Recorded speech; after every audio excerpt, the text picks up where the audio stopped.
lost, and it's true. Let's discover ships frozen in time. The first one is truly fascinating. Here, the Antikythera shipwreck. It's a Greek trading ship from the 1st century BCE. It's located on the east side of the Greek island of Antikythera and at the merging point of the Aegean and Mediterranean seas. Around 2,000 years later, in 1900, a group of Greek sponge divers discovered the wreck. They were going to Tunisia, yet they were forced to find shelter from a storm on a nearby island. Since they couldn't go anywhere due to the storm, they decided to look for sponges until the weather got calmer. One of the divers discovered the shipwreck at depths of around 130 feet. Imagine someone going for a sponge hunt, but getting out to the surface with archaeological treasures. The captain of the sponge boat talked to the Greek officials about what they had found. The officials sent 2 ships to the wreckage. The salvage operation was successful, and discoveries are now in Greece's National Archaeological Museum in Athens. The findings included 3 life-sized marble horses, jewelry, coins, and hundreds of works of art, including a 7-foot-tall Colossus statue of Hercules. Among these treasures, Antikythera ephebe, a bronze statue of a young man, caught more attention. Because the ephebe doesn't comply with any familiar iconographic model, and there are no known copies of his type, he held a spherical object in his hand. Scholars have different theories of who that person could be, but they are not in a consensus yet. More than 70 years later, Jacques-Yves Cousteau and his team went to the area and recovered hundreds more artifacts and the remains of 4 people. Interestingly, they discovered a complex set of interlocking gears, capable of predicting the movement of the sun, moon, and several planets. The mechanism can also show the times of solar and lunar eclipses years into the future.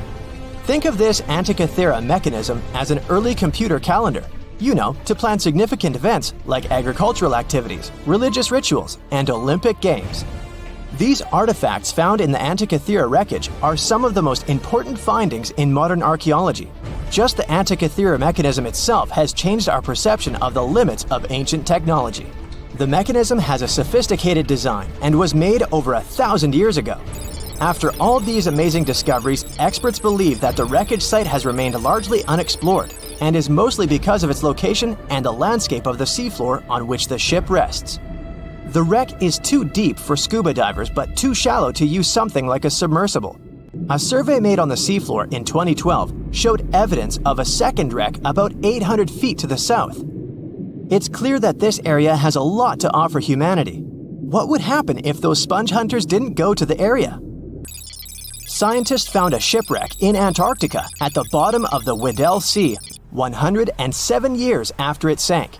The name of the ship was Endurance, and it was the lost vessel of Antarctic explorer Sir Ernest Shackleton. Scientists who laid eyes on it decades later say it is among the greatest undiscovered shipwrecks ever. That is why they filmed the whole discovery. The video shows the remains of the Endurance and proves it is still in remarkable condition. It has been sitting in 10,000 feet of water for over a century, yet it looks like it sank very recently. So the story goes like this. The ship was crushed by ice and sank in 1915. Shackleton and his crewmates had to escape by themselves in small lifeboats.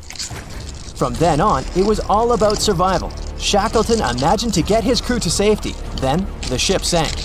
Yes, this is a pretty impressive story. But why did scientists prize this ship? Firstly, Shackleton's Imperial Trans-Antarctic Expedition sailed to make the first land crossing of Antarctica. Yes, the crew was trapped in ice, but the intention was important. Secondly, it's about the challenge itself of finding the shipwreck. The Weddell Sea is almost always covered in thick sea ice. The same ice that made the Endurance sink. Getting near the presumed sinking location is super hard, let alone being able to conduct research. Experts of the modern expedition team foresaw the time when the lowest extent of Antarctic sea ice would come using satellite images. They realized that the weather was in their favor to start an expedition. Dr. John Shears said that they have successfully completed the world's most difficult shipwreck search, fighting against constantly shifting sea ice, blizzards, and temperatures decreasing to -0.4 degrees Fahrenheit. Yeesh, I can't imagine the worst conditions in Antarctica if these conditions are in their favor. Lastly, look at this. Its timbers. They're very much intact. Plus, you can read the ship's name. It's still visible.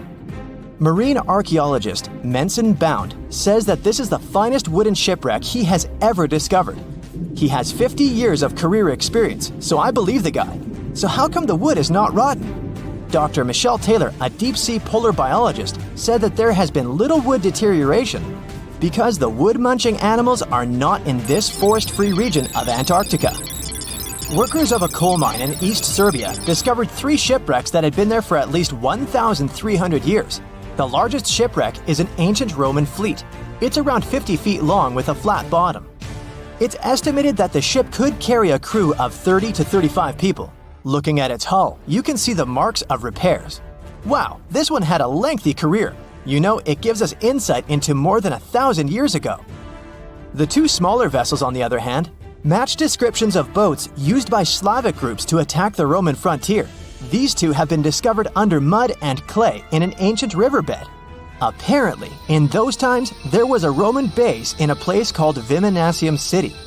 Interestingly, Viminacium was a provincial capital with an estimated 40,000 inhabitants in the 4th century CE. For comparison, it was even larger than Pompeii. The Kostelach coal mine is a center of hidden gems. Archaeologists had found evidence of ancient human and animal activity here before. For instance, in 2012, experts found bones of at least 5 woolly mammoths, which went extinct about 10,000 years ago. Canadian archaeologists found a ship 150 years after it went missing in the Canadian Arctic waters. This merchant ship is called HMS Investigator. It was purchased in 1848 to search for the explorer Sir John Franklin's ship that got lost in the Northwest Passage expedition. So, HMS Investigator left Britain in 1850 for this rescue operation. The expedition crew, captained by Robert McClure, sailed the Investigator into the water. He realized that he was in the final leg of the Northwest Passage, the sea route across North America. But before he could sail into the Beaufort Sea, the 122-ton ship itself got stuck in the thick ice. The crew spent the winter over the Prince of Wales Strait. The following summer, McClure tried again to sail to the end of the passage, but the ice blocked his way once more. Here, too, the crew was forced to leave the ship. He steered the crew into the Bay of Mercy. There, they were to remain until 1853 when the crew of the HMS Resolute rescued them. Imagine a crew of 60 people who had to spend 3 winters in the Arctic without even knowing if they would survive. Later on, the ship was found sitting upright in about 36 feet of water. It was in very good condition. Arctic water has prevented the outer deck of the vessel from deteriorating quickly. The outline of the ship and its timber can be clearly seen. Plus, archaeologists have uncovered artifacts on land left by the sailors. They had unloaded everything before abandoning the Investigator. 3 sailor graves and 1 British naval shipwreck had also been discovered in the area. I wonder what else they could find there. Wow, it's the only place where 1 minute you're learning 17 natural ways how to get rid of houseflies, and the next, you're taking an epic journey straight into a black hole. More than 10 billion, with a B, views in total. That's 47 billion minutes watched, or more than 70,000 years. That's all the way back to the Ice Age. No, I wasn't around then. 40,000 videos, hundreds of topics, and most importantly you, a whole 44 million of you. Our viewers. We could populate an entire country if we wanted to. We'd like to continue helping you learn and giving you useful skill improvement tips. Got a thirst for knowledge? We've prepared 4 masterclasses on creating a 2D character animation from scratch, 10 hours of video lessons, practical tasks using professional software, and additional materials that you can use with your own projects. Get the full course now and create your own animated masterpiece.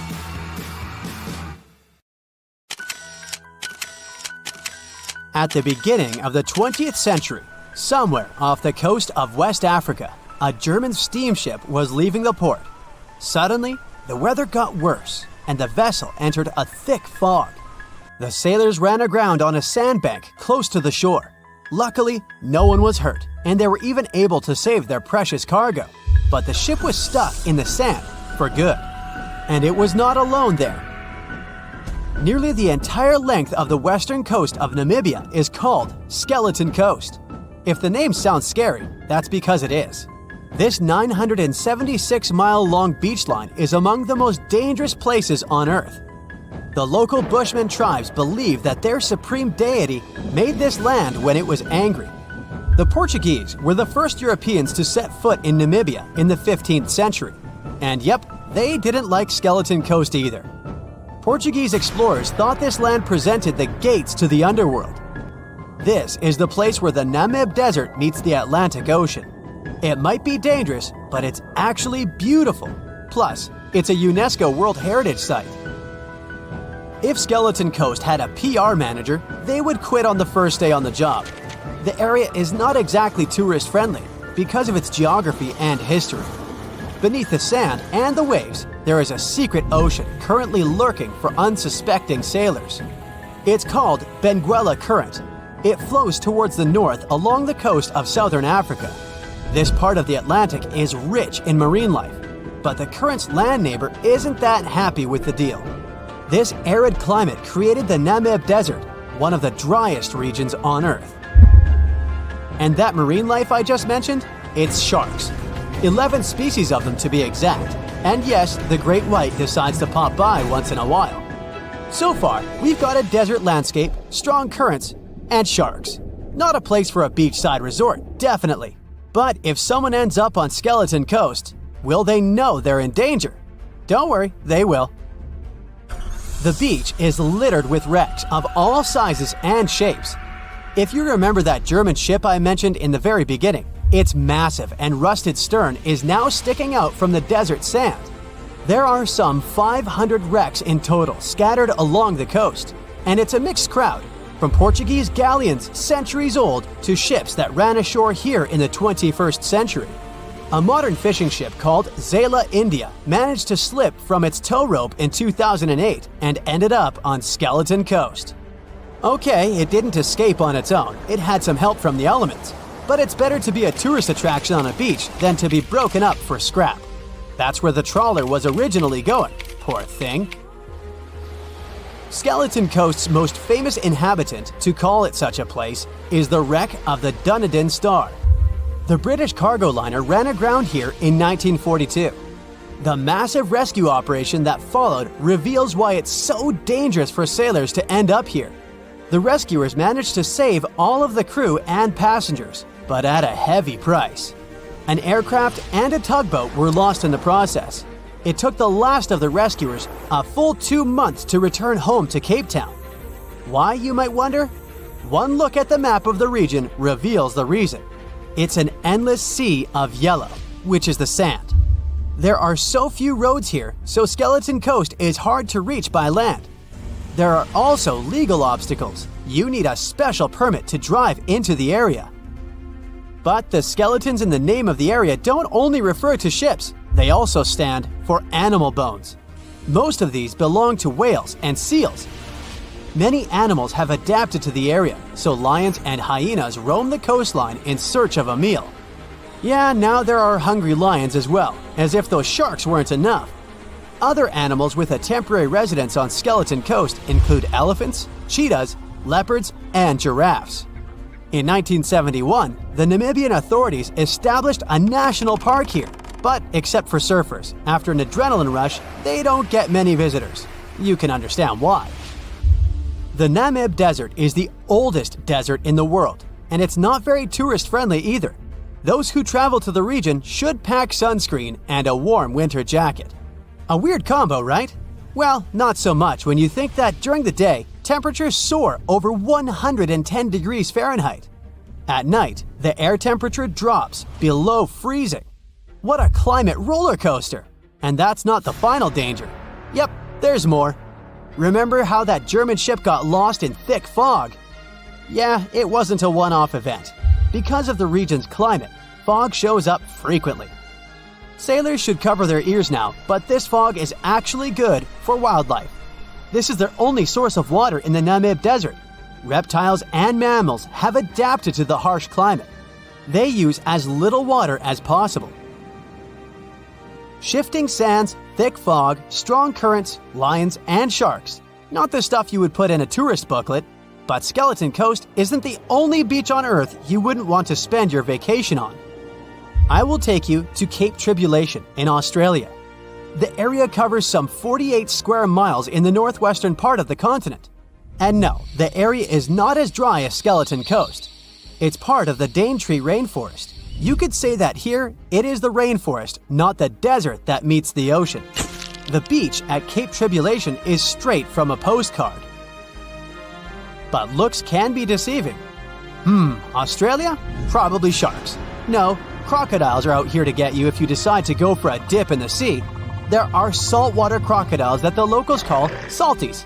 Well, that's a cute nickname for such a dangerous reptile. And it's not just them. The wildlife seems to have a beef with visitors. From October to June, the waters around Cape Tribulation are full of box jellyfish. Their venom affects the human cardiovascular system. When touched by a jellyfish out at sea, swimmers won't have enough time to reach land for help. Vinegar helps neutralize the sting, so you might want to keep a spare bottle in your luggage.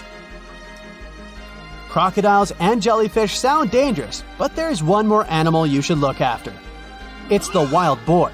It might sound funny, but you won't laugh when you're being chased by one of these across the beach. 21 million wild boars live in Australia.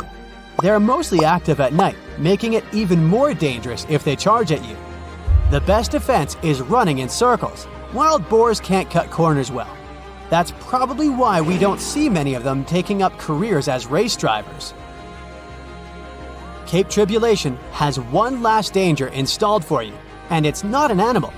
Out here, even the trees are plotting against visitors. The stinging tree got its name for a reason. If you try to pick one of its beautiful red berries, it'll fight back. Its prickles are like tiny glass shards. The less than pleasant effect on your skin will last for a month. Then there is this wait a while bush. Who keeps naming them like this? This long vine has spikes that grab hold and just don't let go. They are so strong they can pull a human off a horse. You'll have to wait for someone to come by and save you from this thorny grabber. If you are about to cross this Australian beach from the vacation list, hold on for a second. Tourism is booming here. The local authorities have restricted access to all of the danger zones. Visitors go swimming in dreamy water holes that are surrounded by lush vegetation. There are even ropes to swing from. Now, that's a beach you can finally relax on. A ship is traveling across the Atlantic Ocean when a storm starts. At first, the situation doesn't seem to be very bad, but soon, people on board the ship realize that the storm is intensifying.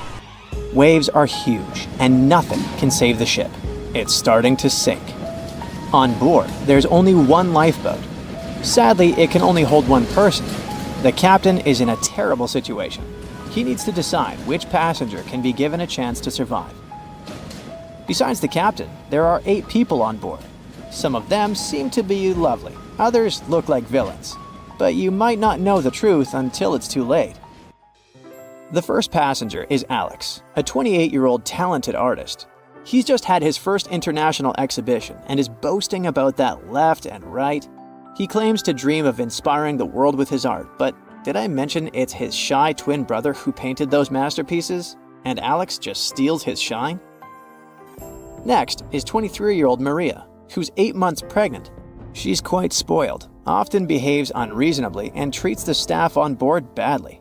She's traveling home to her husband, but little does he know that the kid is not his, but his best friend's. And she's been cheating on him since forever. Though we can't let this innocent soul perish, can we? Despite his untidy appearance, this 65-year-old scientist, Professor Marcus, is a leading researcher in the field of gene therapy. He's working on a breakthrough that could save millions of lives, but there are skeletons in his closet too. It's been 15 years since anyone saw his wife, Judith.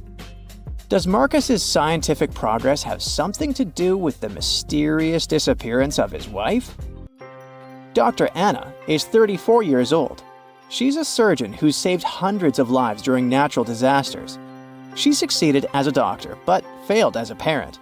Her 3 daughters live with their dad and don't want to hear anything about their mother. 78-year-old Teresa is a widow whose family gave up on her because of her bad temper. She's traveling for the last time in her life to visit her late husband's grave. A little boy, Mark, is just 7 years old, but his unruly character has caused a lot of arguments between the other passengers. He's traveling alone since his parents are supposed to meet him on the shore. This brat's parents are too busy working, so he gets more and more uncontrollable. Who knows what he'll be capable of doing in 10 years or so? A robot android, Alpha 3, is also on board the ship. It has an artificial intelligence created to assist in expeditions. It can also control the ship in emergency cases. And the last passenger is Emily. This beautiful and charming woman is 30 years old. She lives off of powerful, old, rich men and has enough money to burn. She hasn't worked a single day in her entire life and just travels the world. To make his choice, the captain invites each of the passengers to listen to their stories. He asks each of them just one question. Why would you be the one to survive? Alex says, "You see, my art can inspire and change the world. Looking at my works, they help people see the beauty of life, especially during difficult times. I must continue living. I have so much to show through my paintings." Maria answers, "Can't you see that a new life is growing inside my body? It's me and my unborn kid who must survive. We risk losing a talented doctor or an artist in the future. It's not just my life we're talking about." Professor Marcus says, "My work is not finished yet. It might save thousands of lives. I'm close to a breakthrough and I need to live to make it." Dr. Anna says, "My hands save lives. I have proven many times that I can do the impossible in extreme conditions. The world can't lose my skills and knowledge." The elderly woman begs, "Please, you must understand me. I might have lived a long life, but I want to see my husband's grave." Mark says, "I'm still a kid. My parents are waiting for me at home. I want to hug my mom and dad." Alpha 3 states that it was created to serve and help people. Its ability to analyze situations and make rational decisions in a crisis can be used to prevent future disasters. Emily admits, "Look at me. Doesn't every person have their unique value? I'm young and beautiful, and I have a lot of potential. Surely you see it." The captain is desperate. How can he, a mere mortal, decide who should live and who he should take this chance away from? After pacing his cabin and hitting the walls with his fists, he decides to estimate passengers' value and see how useful they are. Alex, as a talented artist, can influence society through his art, providing inspiration for thousands of people who will see his masterpieces. But no one knows where his ego can bring him. Plus, remember who the real artist is. Saving Maria means saving her unborn child. But however cynical it may sound, the contribution of these two lives to the future of society is assumed, but not guaranteed. What if that child grows up to become a criminal? Professor Marcus can indeed provide significant benefits to society through his scientific research, but he isn't young. What if he doesn't live long enough to finish his work? Dr. Anna is a surgeon. She's already saved a lot of lives and will definitely continue to do so in the future. Her ability to provide immediate medical assistance in critical situations makes her one of the most valuable candidates for survival, since she can directly and regularly save lives. At the same time, she is a terrible mother, and it'll definitely influence the lives of her daughters. Teresa is living history and experience, but unfortunately, her ability to continue contributing to society is limited. In simple words, she's old, and we don't know how much time she has left. Mark is in a similar situation. He has the potential for a long and productive life, but his immediate contribution to society is limited. His survival is based on the potential for future contribution, which is difficult to estimate at the moment. Alpha 3 can provide valuable technical assistance and functional support, but as a robot, it does not add to human well-being directly. As for Emily, Despite her beauty, her achievements are minimal. On the other hand, she's only dating wealthy and influential people, and thus has a lot of influence on society of her own. Now, from the perspective of how much profit each of the passengers can bring, saving Dr. Anna seems to be one of the most logical choices. Her knowledge and skills can save many lives in the future, which means the greatest good for the greatest number. But let's have a look at the captain's choice. In the end, after listening to all the passengers and pressed for time, the man decides to save Emily. Can you figure out why he's made such an unexpected choice? Write your answer in the comments below. You can also pause the video to think it over. Okay, I suppose you're ready for the answer to be revealed. You see, even though each passenger presented very compelling arguments for why they should be saved, the captain was particularly moved by Emily's charm and attractiveness. And even though there were more logical candidates in terms of utilitarianism and humanism, the captain succumbed to his personal feelings and preferences, which influenced his decision. This riddle illustrates that in real life, people often make choices based on their sympathies and preferences rather than logic or public benefit. This is because emotions and personal relationships can have a strong influence on our perception of situations and decision-making. Here's a real-life example. HR managers tend to choose candidates they like or share common interests with, and it doesn't matter that other candidates might have more suitable skills or experience. This phenomenon is known as the similarity effect. Now, I've got an important question for you. Which passenger would you save? Share your choice in the comments. But I'd like to remind you that there is no correct answer. There's a ship drifting somewhere in the ocean without a crew. The last time someone saw it was over 50 years ago. Its story reminds of that of the Flying Dutchman, a ship that's bound to sail forever and bring disaster to whoever sees it at sea. At least the legend says so. Unlike the Flying Dutchman, the SS Bay Chimo was definitely real and built for a German company in Hamburg and began as an ordinary cargo ship. It was trading supplies between Hamburg and Sweden in the Baltic Sea starting from 1914. It had a strong steam engine and a hull made of steel. A few years later, it became British property. Then, in the 1920s, a Canadian company purchased it for around $18,000, a huge amount of money back then. The new owner, the Hudson's Bay Company, was actively using the ship for several years. They would often send it on voyages from its home port in Scotland to Siberia, Alaska, the Yukon, and the Northwest Territories. It also passed through the Panama Canal and even the Suez Canal, with fur pelts for sale on board. Sometimes it would also transport passengers. It had completed 9 successful voyages before this strip of good luck came to an end. Starting from the 1930s, SS Bay Chimo would have trouble with ice and storms. When it first got trapped in ice in October of 1931, some of the crew managed to escape to Alaska. 15 of 22 sailors decided to stay with their vessel and try to save it. They had furs and other valuable cargo worth around $58,000 aboard. The company sent them supplies to survive the winter. They set camp near the ship out of the hatches, tarpaulins, and other materials, and offloaded the cargo. At the end of November, a blizzard rushed through the area, and it seemed like it had taken the ship with it. The ice platform had survived, but the ship broke free. Some of the crew members were sure it had sunk. But soon after, they heard from one of the locals who had spotted their ship around 45 miles away from their camp. The crew moved on with their lives, and the ship started its journey as a runaway vessel.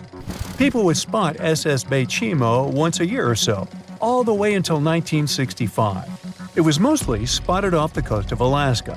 A man going to Nome with his sled dog, along with prospectors, explorers, and treasure hunters, all claimed to have seen SS Bay Chimo. Someone tried to board it and take it to port, but ended up stranded on it for days because of horrible weather. Others got luckier and managed to take a whaleboat, some furniture, and other valuables from the vessel. Those who got close to the ship saw that it was damaged and missing the propeller. Still, it stayed afloat without a crew for at least 38 years and became the longest sailing ghost ship in history. In 2006, the Alaskan authorities started a project to solve the mystery of this ghost ship of the Arctic and finally find SS Beichimo, either still above or below the water. So far, the project has not been a success. SS Beichimo remains one of the estimated 4,000 ships that have disappeared off Alaskan shores. If the legend of the 17th century isn't lying, this ghost ship could be sailing somewhere along the Flying Dutchman. It belonged to the Dutch East India Company. Its captain managed to do the impossible for that time and sailed from Holland to Indonesia in only 3 months. They said he was flying over the sea, and some evil tongues explained that he had made a deal with evil forces to achieve that. Once the ship was sailing back home, its captain and crew disappeared without a trace. There are many versions of what happened to it. One of the first ones said it had tried to enter port at the Cape of Good Hope, got in a terrible storm, and sank as there was no captain to save it. Another legend says the captain had refused to obey the skies to let the ship sink during the storm. A scary life form then struck the boat and the crew, and it was condemned to forever wander without rest. Many sailors claim to have spotted the Wandering Dutchman. The Duke of York, who was to become King of England, mentioned having seen it in Australian waters. Right after spotting the ship, the man who saw it first fell from the top of the mast and didn't survive. There were more encounters with this legendary ship up to the middle of the 20th century. Ships would nearly collide with it as the Flying Dutchman jumped out of the blue. Scientists have a more logical explanation for this mystery: Fata Morgana, not to be confused with Hakuna Matata. Now, when you're out at sea on a hot day and the air is all wavy, it feels like when you look at the road on a scorching summer day. That's because of something called atmospheric refraction. When light passes through different layers of air with different temperatures and densities, it bends and twists. Sometimes, under certain conditions, this bending of light can create really bizarre optical illusions over the ocean, like sightings of the Flying Dutchman. The Fata Morgana phenomenon can make distant objects appear distorted, stretched, or even lifted above the horizon. So you can see a ship far away, but because of the way the light is bending, it will look like it's floating above the water or even disappearing and reappearing. A Fata Morgana is most commonly seen in polar regions, especially over large sheets of ice that have a uniform low temperature. But you can see it anywhere, even in deserts and over lakes on hot days. The first stories about ghost ships go all the way back to ancient Greek and Roman mythology. One of the most famous ghost ships in history is the Mary Celeste. This brigantine was traveling from New York City to Genoa and was fully stocked with provisions, but missing a crew when it was discovered in the Atlantic Ocean in 1872. The crew's personal belongings were also there, completely undisturbed. The final entry in their log was made 10 days earlier. We still don't know what happened to its crew, and the ship has inspired many spooky stories and legends. The Lady Lovibond was another legendary schooner that is believed to have been wrecked off the coast of Kent in the middle of the 18th century. The story tells that the ship's captain, Simon Reed, had just got married and took his bride on board for a celebratory cruise, despite the superstition that it could bring bad luck. They were on their way to Portugal when the first mate, who is also in love with the captain's new wife, went mad because of jealousy, attacked another crew member, and then took over the wheel and steered the ship straight into the dreaded Goodwin Sands. No one aboard survived, and the schooner is said to reappear as a ghost vessel every 50 years. In present times, many vessels become abandoned and turned into ghost ships intentionally. There are thousands of them floating in U.S. rivers, lakes, channels, and coastal waters. Some people lose their boats in storms and other extreme weather. Others have to abandon their boats because maintaining them can cost 10% of the boat's price. Plus, docking a vessel can add up to several $1,000s every year. Most boats have been made of fiberglass, so an owner can't just recycle them as scrap metal. So, once they want to get rid of it, They often tie it to a dock and sneak away, or leave it floating far away from the shore, or just try to sink it. When ghost ships sink in shallow waters, they can cause damage to coral reefs, mangroves, marshlands, oyster habitats, and wetlands. Plus, they can collide with unsuspecting regular ships and cause real trouble. So, don't do that. Enough said. Strange things occur in the cold waters of Antarctica. One of these things happened to a ship called Jenny. It was a small schooner whose history began in 1822. The boat and its crew set sail and disappeared a year later. For 18 years, the ship was considered sunk. People forgot about it, but in 1840, the vessel reminded the world of itself. That year, the whaling ship Hope sailed through the Drake Channel in Antarctica. The crew members noticed a ship among icebergs. It was the schooner Jenny. It was floating slowly in the dark, with no signs of life. The captain of the Hope, Mr. Brighton, gave the order to approach the mysterious vessel. They thought it was some creepy ghost ship, but as they came closer, they noticed crew members on the deck. The sailors of the Hope called out to them, but received no answer. This time, it became clear that something terrible had happened to the Jenny. When Brighton boarded, he realized that the Jenny crew members weren't missing. They were here. Frozen people stood like statues. Brighton went down to the lower deck and found the captain. He was sitting frozen at the table, holding a pen. Brighton looked at the logbook. The last record was made on May 4th, 1823. The captain wrote that he was the only living member of the crew. They spent 71 days without food. It seemed that the ship got lost in the sea because its captain went off course or sailed into an iceberg, but no one knew for sure. After that, nobody ever saw the Jenny again. According to rumors, the crew of the Hope abandoned the frozen ship and left it to drift in the cold waters. According to other rumors, this whole story is fiction. The story of the Jenny was described in a German magazine in the middle of the 19th century. Still, there was no further evidence of the ship's existence. Already in our time, Cambridge University decided to explore the case of the Jenny. The researchers discovered that one of the crew members of the Hope, who didn't disclose his name, told someone the legend of the frozen ship. Someone shared the story with another guy, and it was published in a German magazine called Globus. And that's all. There was no other evidence. One of the most famous ghost ships was the Mary Celeste, and there's no doubt about its existence. The history of this vessel was documented in court. People wrote about it in newspapers, but the most exciting thing is that the ship continued to be used even after 10 people disappeared from its deck. The history of the Mary Celeste began in Canada in 1861. When it was first built, the ship was called the Amazon. It changed captains several times, and it also hit some rocks.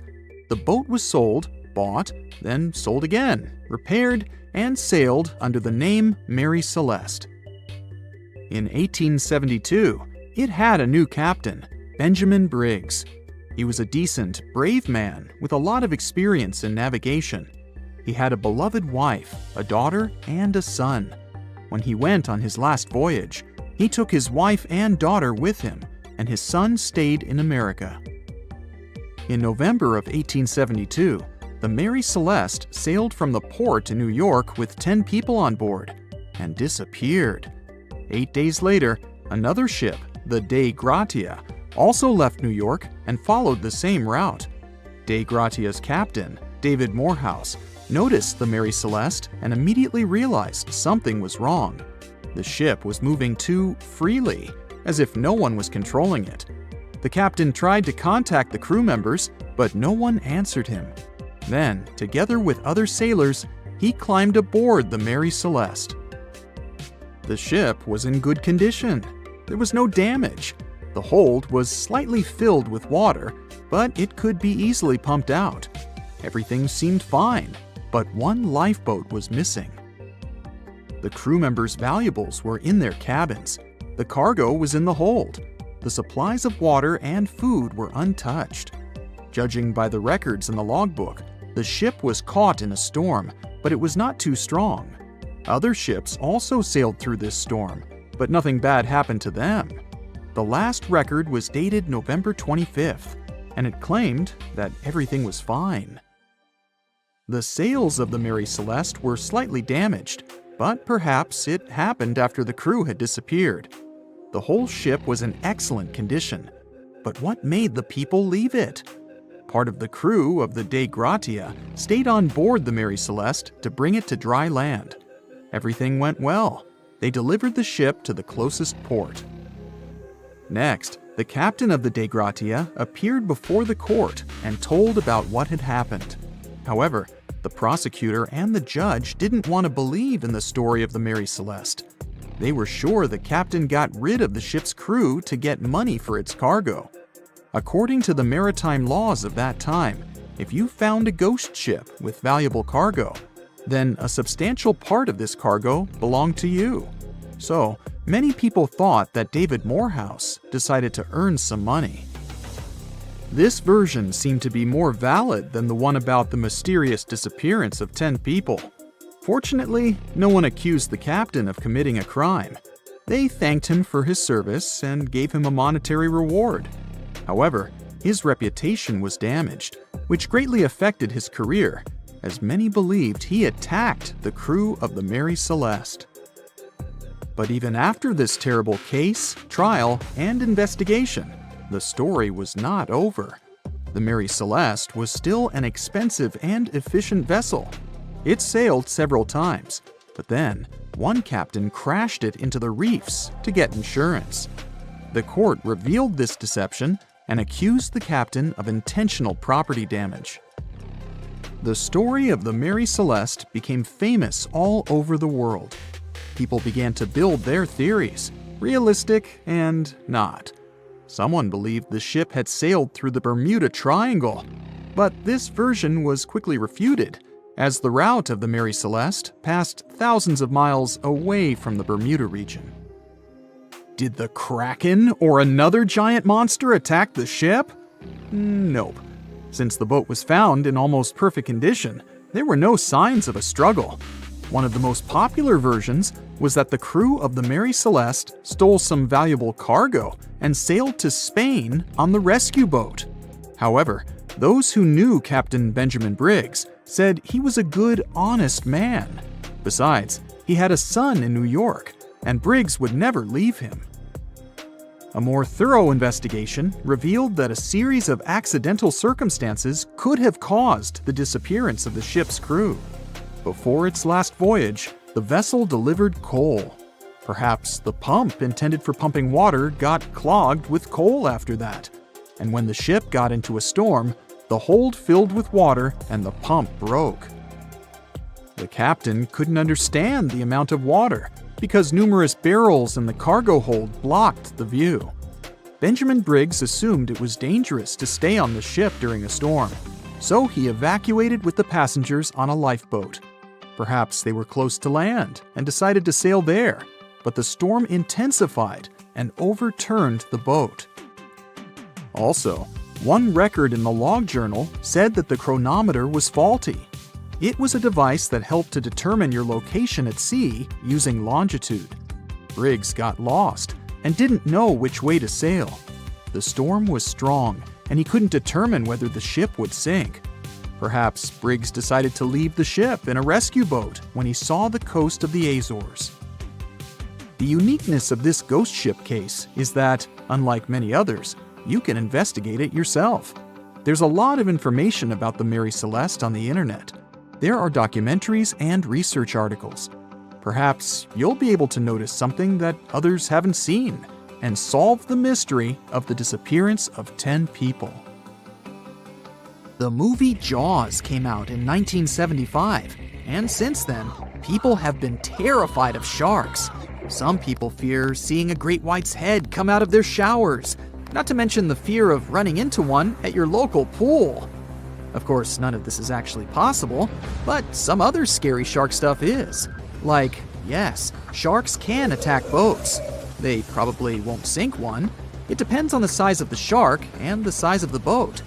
Today, we're diving deep into the facts and myths about the sea's biggest predator. It was the year 1953. On a typical July morning, two fishers set out on their daily lobster harvest. They took their white-hulled dory out to sea off the coast of Cape Breton Island in Nova Scotia, Canada. Since it was the lobster season, the sea was dotted with several dories spread out across the water. But that day, something strange happened. As soon as they put the dory at sea, they noticed a large dorsal fin chasing after their boat. They were surprised to see that the shark would follow their boat's every move. For an entire week, they took out their white dory from the harbor, and the shark followed them around. Until one morning, as the men were alone at sea, the shark charged at full speed at the boat and smashed a 7-inch hole in its bottom. The boat turned over, and both men fell into the water. The shark didn't come after the men, though. Instead, it swam away and disappeared for good. To clarify, a dory is a small, fragile boat usually measuring 16 to 23 feet long. So how long did that shark need to be in order to sink it? Well, as soon as the boat was retrieved from the ocean, researchers found something interesting. One of the shark's teeth was found stuck in the hull. According to Harvard experts that analyzed the tooth, it most certainly belonged to a 12-foot white shark that weighed around 1,200 pounds. One thing intrigues scientists a whole lot. The great white didn't seem to be interested in the men aboard, but rather in the boat itself. The question is, why? Some people suppose that this great white followed the dory around because it was white, and the animal probably thought it was some big white mammal. It's not the first boat a shark has attacked. You see, sharks don't attempt to sink boats because they're mean and evil. Rather, it's due to murky waters and hard materials that make them mistake inanimate objects for their usual lunch menu. But that's not what we've learned from popular culture. In Jaws, the protagonist shark managed to poke several holes in the orca as it rammed the boat. The orca was a Nova Scotia-style fishing boat made out of wood planks. It wasn't a huge boat, so it seemed plausible that a great white could ram it. But, according to Mythbusters, that's very far from the truth. A great white swimming at its maximum speed wouldn't be able to take down a medium-sized fishing vessel. The same goes for bigger boats. Some bull sharks or great whites can turn over smaller vessels, though, like kayaks or small boats. If this happens, it's most likely because they think it's a sea mammal and nudge it before taking the first bite. No scientist can say for sure why they do this, only that it's usually a misunderstanding on behalf of the animal. The Shark Research Committee, a nonprofit scientific research organization, has documented a lot of shark attacks on inanimate objects and is trying to answer that question more thoroughly. So far, they've observed several attacks on objects such as crab trap buoys and inflatable float bags. The website has also registered 2 famous attacks on boats. The first one happened in 1959, and a shark left a tooth on the hull of a boat. Researchers later identified it as belonging to a 12-foot great white. The report of the other attack, which happened in 1989, claims that a boat was circled by a great white before the animal swam at the vessel at full speed and hit the boat several times. Of course, those who suffer the most from shark attacks and encounters aren't boats. It's surfers. As far as we know, surfers look like giant wobbly seals from the shark's perspective. According to the Shark Research Committee, there have been 41 confirmed shark attacks on surfers on the west coast of North America over the course of the last century. So, should we be so afraid of sharks after all? Let's learn more about these magnificent sea creatures. Off the top of your head, how many shark species can you name? 4, 8, 10? Well, there are over 500 species of sharks swimming in the ocean. They vary from tiny specimens, about the size of a human hand, to up to 39-foot-long creatures. The largest species of shark are actually not great whites, but whale sharks. And even those are small compared to the great megalodon. This ancient creature that lived around 20 million years ago reached an unimaginable length of 60 feet. By comparison, that's the same as 2 to 3 buses placed one after another. I wouldn't swim in megalodon-infested waters even if you dared me, that's for sure. We know that sharks are very good hunters, but why is that so? Their bodies seem to have been strategically built for speed. Instead of having a bone skeleton, like us humans, sharks have a cartilage skeleton, which makes them much lighter and also super fast swimmers. Each species of shark hunts depending on its nutritional needs. So, shark species that grow to an average of 3 feet have a diet based on fish. The ones that grow bigger start feeding off of bigger sea animals, such as sea lions and seals. Throughout their lives, some species of shark can shed over 30,000 teeth. Unlike humans, who are born with a set number of teeth in their jaws, sharks have an apparently limitless supply. In their defense, they do lose teeth pretty easily, as they can easily get stuck in their prey, for example. They also have multiple rows of teeth. The jaws of a great white can contain up to 7 rows of teeth, and can grow to be more than 6 inches long. And since we're speaking of great whites, the most feared shark species roaming the oceans, this is ray. Ray is an adult white shark. He can swim up to 50 miles a day, so he needs a lot of fat in order to keep his body functioning. Funny thing about Ray, when he opens his jaws to hunt, his eyes roll back together with his head, so his sight is hindered when he's taking a bite. Now, he does like it when the water is murky and underwater visibility is low. That's because it makes it harder for his prey to spot him coming. These conditions can make it easier for him to grab that yummy seal. But this can also make it easy for him to mistake a random boat for lunch and end up scaring some humans. Some Hollywood movies love to portray sharks as having superpowers. Although they're not innately cruel, one species of shark does have something that can be considered bizarre. Hammerhead sharks, one of the most dangerous species of sharks, have a sort of sixth sense. Inside their heads, they have electroreceptor organs called ampullae of Lorenzini. These organs allow sharks to detect the electromagnetic fields of all living things in the ocean. This ups their hunting abilities to another level. They can even find prey hidden in the sand because they sense its electromagnetic field. You should know one thing. If a shark lives in a balanced ecosystem, it won't feel the need to attack unknown things. These animals are curious, though, so maybe we should cut them some slack when they bite a piece off a random boat. As an experienced sailor and the first man to ever sail non-stop on his own around North and South America, Matt Rutherford has seen a lot during his voyages. But what he saw in 2013 while sailing through the waters of the Atlantic with his colleague surely stands out. Some 800 miles off the coast of Bermuda, not far away from the famous Bermuda Triangle, they noticed a boat that seemed to be moving by itself. The sails weren't up and the motor wasn't running. The sailors decided to check if there was someone who needed their help aboard, so they moved closer to the mysterious ship. Once they got there, things only got weirder, as they realized there wasn't a living soul aboard. Rutherford started filming to document their discovery. The boat looked so awfully abandoned that they expected to find some pretty scary things in there. But it didn't stop Rutherford from searching the vessel. The boat, which turned out to be named Wolfhound, looked like an upscale one, probably costing hundreds of thousands of dollars. It was pretty weird to find it floating by itself in the middle of the ocean. It seemed like whoever abandoned it was leaving in a rush. There were clothes and other personal belongings all over the main cabin. Some parts of the ceiling had fallen and some drawers had popped open. The brave sailors decided to tow the ghost ship back to Bermuda, It wasn't easy because Wolfhound was bigger and heavier than their boat.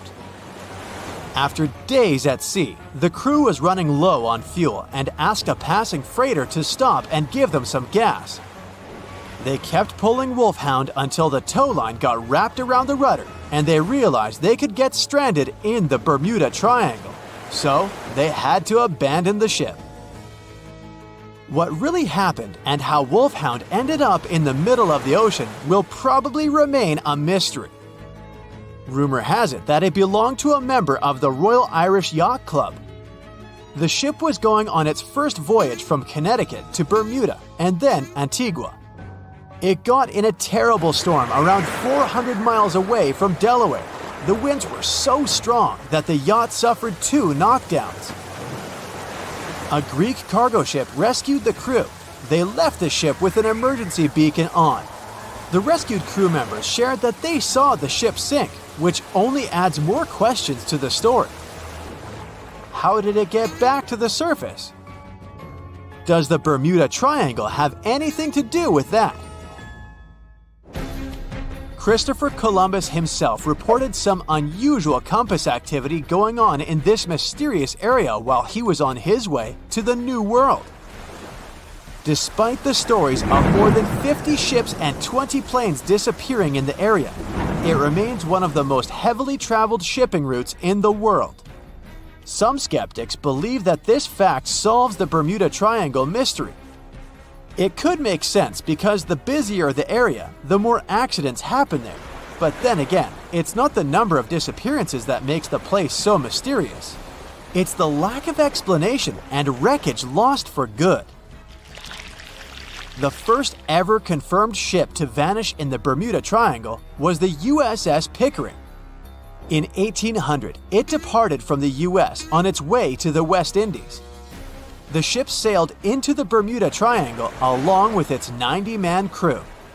No one ever heard anything from them ever since. The popular explanation is that the ship was taken out by a storm. But because no one found any wreckage, we'll never know for sure. The largest ship that has ever disappeared in this mysterious area was the USS Cyclops. In March 1918, carrying a crew of 306 people, the USS Cyclops left Barbados and headed home to Baltimore. The ship passed through the Bermuda Triangle on its journey and vanished into thin air, or rather, water. The Cyclops never sent any distress signal and disappeared without any explanation or trace. The Bermuda Triangle isn't the only place in the world where ships go missing or mysteriously resurface. One of the most famous ghost ship stories would be of SS Bechimo. The large cargo steamer was built in Sweden. On October 1st, 1931, it got caught in pack ice. The crew decided to wait it out and managed to break free after a couple of days, only to get trapped again in less than a week. This time, they didn't manage to make it out. A rescue team went by air to save 22 of the crew members. 15 other members stayed in a wooden shelter they built not far away from the ship. Their plan was to wait out the winter and get back aboard. At the end of November, a strong blizzard was rushing through the area. When it was over, Bechimo seemed to have gone away with the storm. The captain decided it must have broken and sunk. But a few days later, a local hunter informed them that he had seen the ship around 45 miles away from their camp. The crew managed to find the ship and took the most valuable cargo from its hold. They had fears that Bechimo wouldn't live through that rough water, but it did manage to survive after all. Once the ice was gone, it floated away and ended up drifting along the shores of Canada and Alaska. Many people reported seeing the ghost ship in an open sea. Some even tried to board it to save the ship, but the weather didn't allow it to happen. The last time someone saw SS Bechimo was in 1969, 38 years after its crew had left it. It could still be drifting somewhere in the ocean. The story of MV Hoita happened in the South Pacific. The ship was originally a wooden luxury yacht. After serving for 20 years to various owners, it became a merchant ship.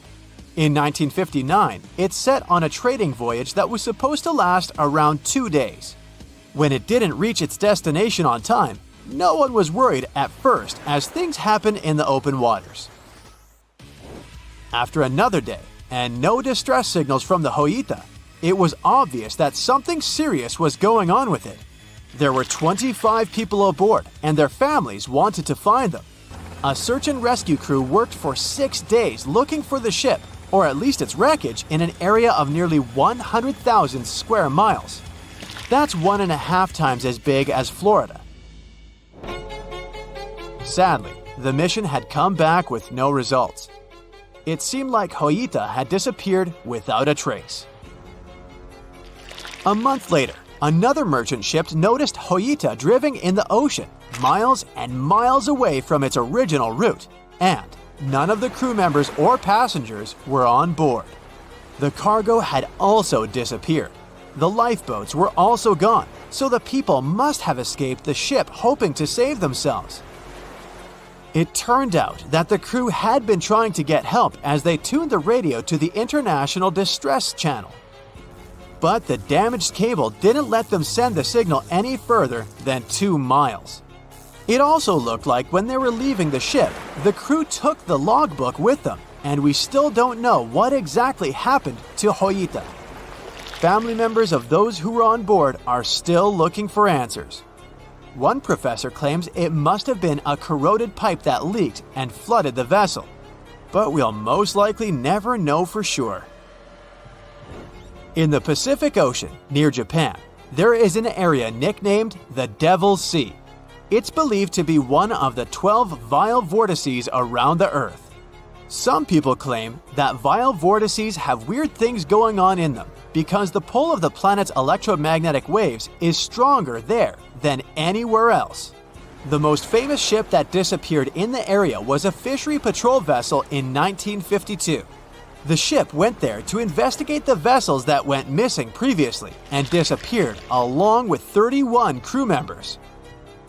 Scientists who don't believe it was a mysterious disappearance blame the underwater volcano eruption for what happened. They said it was the most technologically advanced ship. They said it was unsinkable. And when it sank, they made a movie about it. These were the main reasons why the Titanic disaster became world famous. But unfortunately, this is not the only large-scale shipwreck. And sadly, there have been cases much worse than the tragedy of the Titanic. One of them occurred on April 27, 1865. The Sultana steamboat carried passengers and cargo daily between St. Louis and New Orleans. It was a pretty large wooden boat with 3 decks and was 260 feet long and 70 feet wide, almost twice the size of a basketball court. The ship could carry about 350 passengers, but on that unfortunate day, more than 2,000 people were on it. On April 23rd, she was making a routine voyage from New Orleans when it broke down.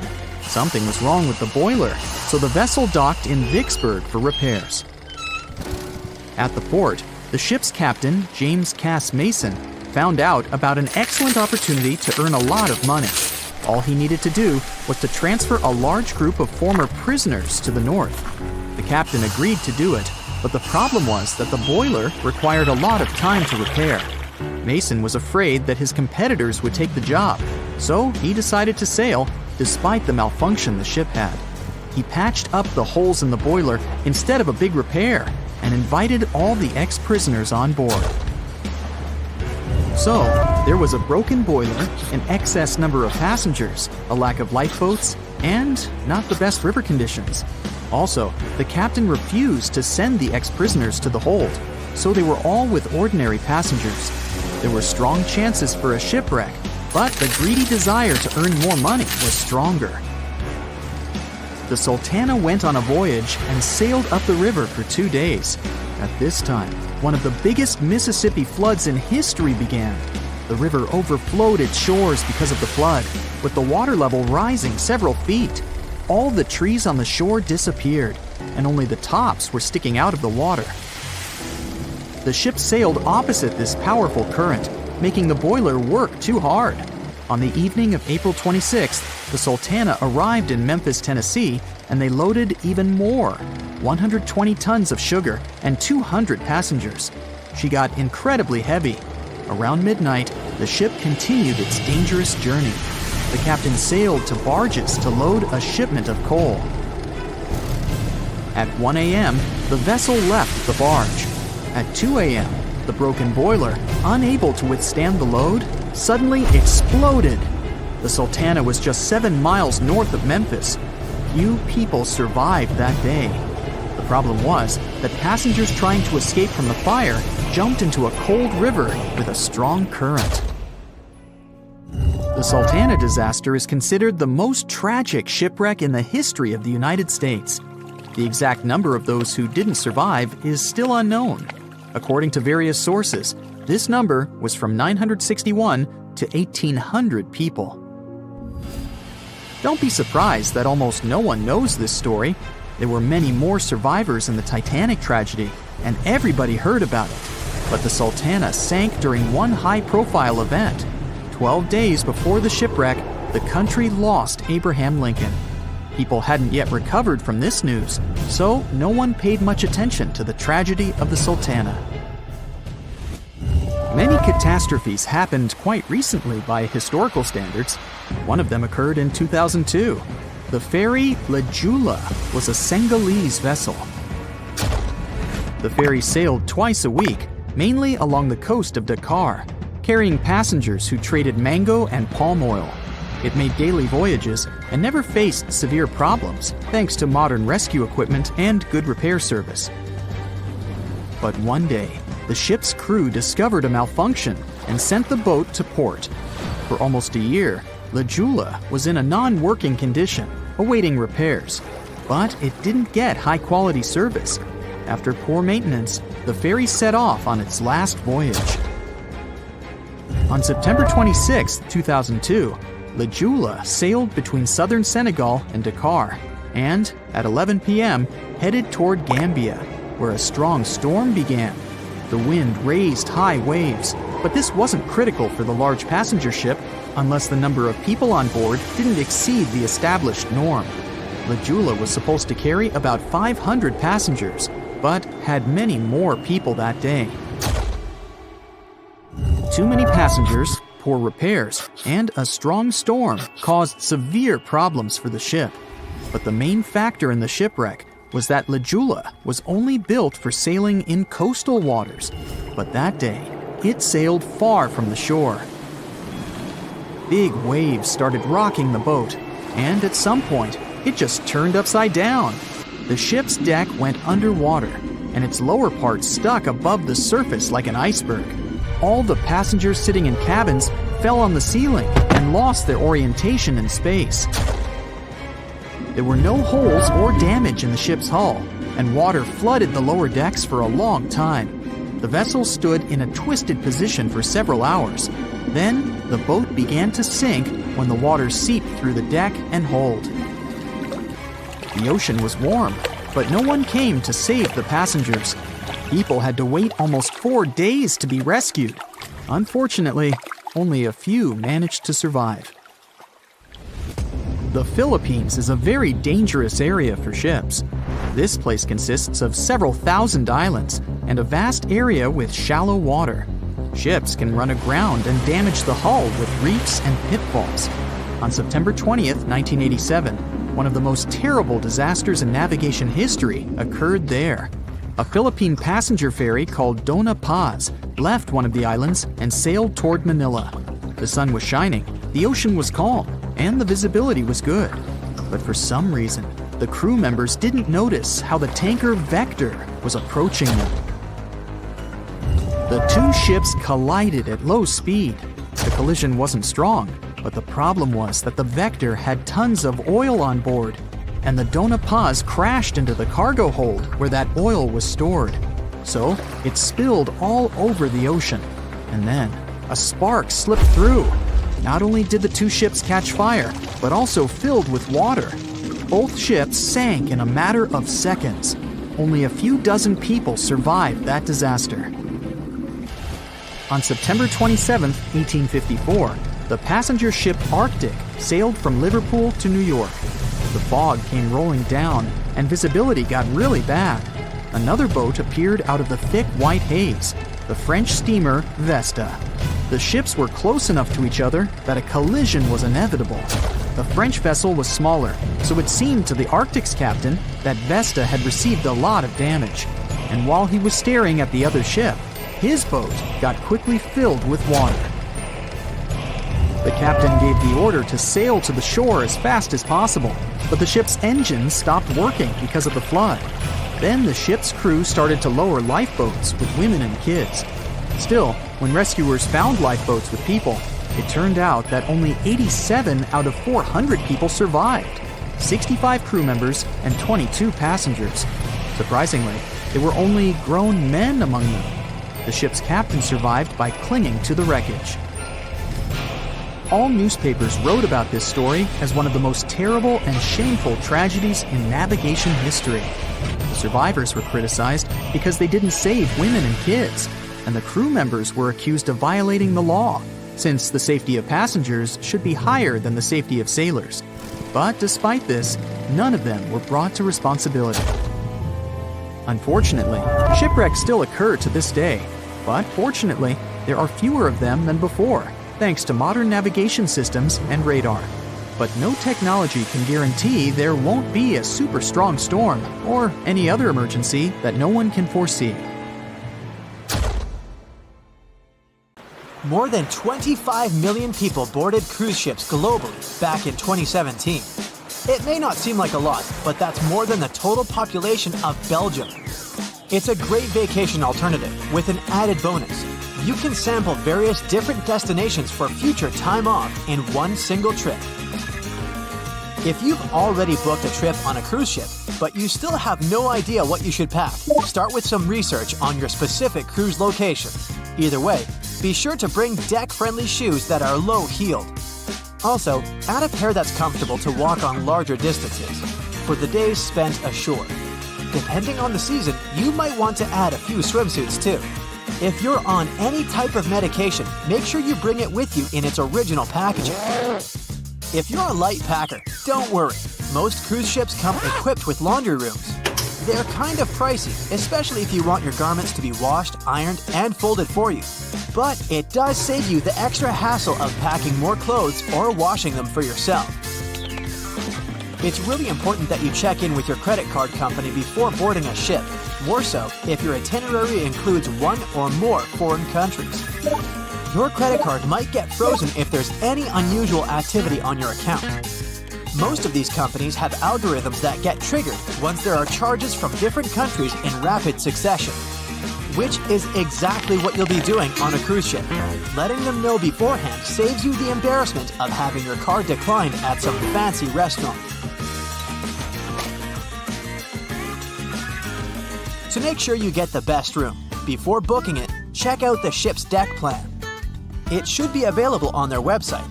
If it's peace and tranquility you're looking for, don't go for the rooms directly above or below any of the ship's entertainment points. Also, if you have a history of getting seasick, try to skip the rooms that are available at the front of the ship.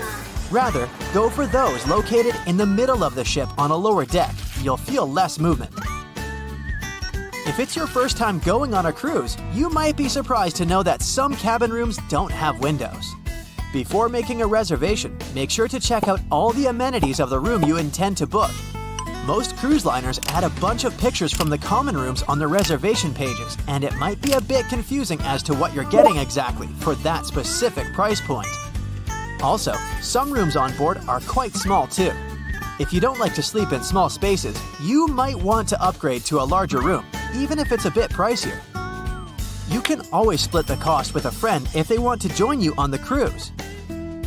With the help of modern technology, even if a specific location doesn't have windows, it doesn't mean you can't watch the waves. How, you might ask? Fancier cruise ships feature a secret added bonus. In the areas with no access to sunlight, specialists have built virtual balconies. These high-tech screens work by showing you what's going on outside in real time. They have an added benefit too. In case of bad weather, guests can still have a feel of the outdoors, without the wind or rain ruining their hair or their outfit. It may not be the real deal, but it still beats getting claustrophobic on board. Planning on going on a budget cruise? It might not be such a bad idea, especially if you're on the lookout for last-minute upgrades. You might even end up vacationing like a millionaire without having to spend money like one. These upgrades sometimes include things like a private balcony in your room, maybe some spa services, or even better prices for high-end meals. If they aren't all booked by the time people board the ship, they might be open for the rest of the passengers for way better prices than initially listed. There might be hidden freebies on board if you pay close attention. Things like complimentary pastries on board late in the morning or a late-night cup of tea on the house might be some of the things offered to guests. You only need to ask. You might want to check out what other tourists are doing. Some people with more experience cruising can offer pretty great tips and tricks. Don't be afraid to start a conversation if you see someone getting something for free. Some cruise ships do go all the way on the fancy dial. They even have exclusive areas designed for guests staying in expensive suites. Most of the time, they're located at the top of the ship. On one particular cruise, these types of guests have designated staff members called Royal Genies, which are similar to butlers. They can cater to just a few cabins. Since the cruise line wants to divert other guests from asking them various questions, which will take time away from their assigned guests, the genies do not wear a name tag in public areas. Most common areas of cruise ships do require travelers to follow a dress code, but if you do your research in advance, you might find that some areas are more relaxed when it comes to what people need to wear. Most cruise ships require people to adhere to smart attire, which means pants with a collared shirt for men, or blouses and skirts, dresses, or stylish pants for the ladies. As for the travel destinations, be sure to research the ports you're about to visit in advance. You'll know what to wear, what the weather will be, and if you need to pack anything else, like an umbrella or a beach towel. Stops on cruises only last for a few hours in most cases, so you'll want to get the most out of them. If that specific location includes museums or art galleries you want to add to your checklist, be sure to book in advance so you don't waste time waiting in lines. Some cruise ships even provide their guests with private tours of the ports they're about to visit. Do make sure to book them in advance if this is something you might be interested in, as the list gets pretty full quite fast. Independent tours are a bit more private. You can spend time with your tour guide and even ask more questions. Always remember to put your phone in airplane mode while on board. Most cruise ship horror stories involve cruising newbies that ended up paying thousands of dollars in cell phone charges while on ships, just because they forgot to turn it off. If you're the type of person that can't switch off their phone, be sure to check with your cell phone provider before traveling internationally. Some can provide special plans for limited amounts of time, without extra charges. You'll be free to chat, call, or browse YouTube videos without worrying you'll end up paying a fortune. Most cruise ships also provide you with complimentary Wi-Fi or Wi-Fi packages that can be purchased in advance, which are way more affordable. You can stick to communicating with your friends and family back home via FaceTime or Skype. People that have heard about the Titanic tragedy will always wonder what might happen if something goes wrong while on board. Let's take lifeboats, for instance. The Titanic had a mere 20 lifeboats on board, which were tragically not enough to fit all the passengers after the ship hit the iceberg. Some fancy cruise ships these days have an even lower number of lifeboats, anywhere from 15 to 18. Sounds strange? Well, not really, given the fact that each lifeboat can accommodate up to 370 people. Even the largest ships, which have an estimated capacity of 8,000 people if fully booked, including tourists and staff, are safe in case of an emergency.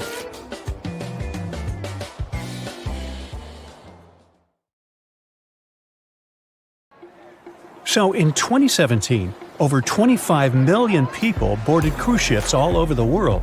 Now, if you're keeping count, that's more than the total population of Greece.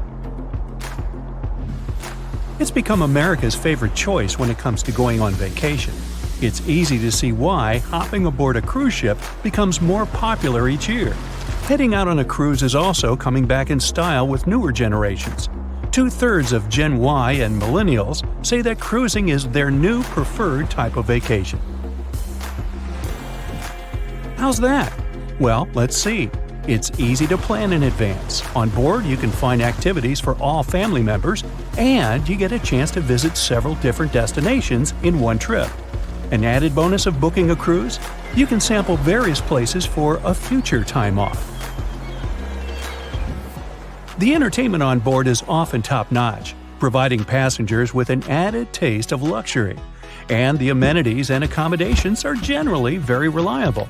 Not to mention that it gives tourists that feeling of actually getting away from everything that people strive for while out of the office. Royal Caribbean International is one of the largest cruise lines in the world, with just over 19% of the cruise market as of 2018. Its current fleet is divided into many different classes of ships, including the Voyager class, Radiance, and Quantum. The latest addition to the Royal Caribbean International's impressive fleet was built in 2018. Wonder of the Seas is now the largest cruise ship in the world. Since this spectacular liner has just had her maiden voyage in March 2022, let's look at some of the incredible perks it has to offer its passengers. For starters, the boat is so big that it had to be split into neighborhoods.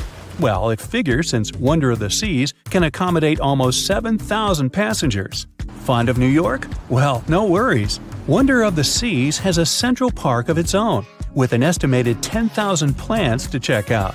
The ship's central park is a feature of all Oasis-class ships, being one of the so-called neighborhoods. Let's look at some other areas, shall we? Like this boardwalk, a place that includes an arcade, a candy store, and a sports bar. It's best suited for long walks. There's a pool and sports zone on Wonder of the Sea. These areas feature the ship's numerous pools and hot tubs. There are many activities to check out on the sports court.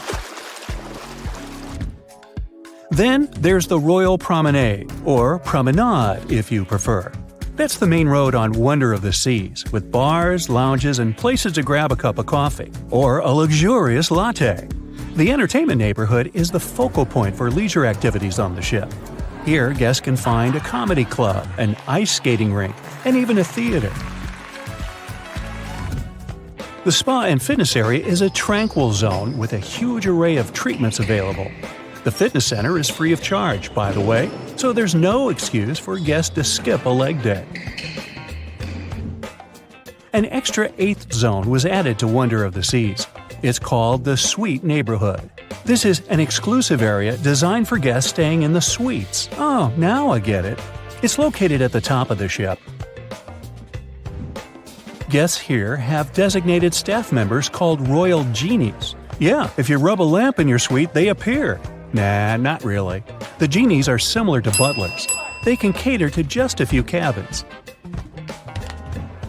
Of course, the cruise line wants to divert other guests from asking these crew members various questions and taking their time. That's why the genies don't wear name tags in public areas.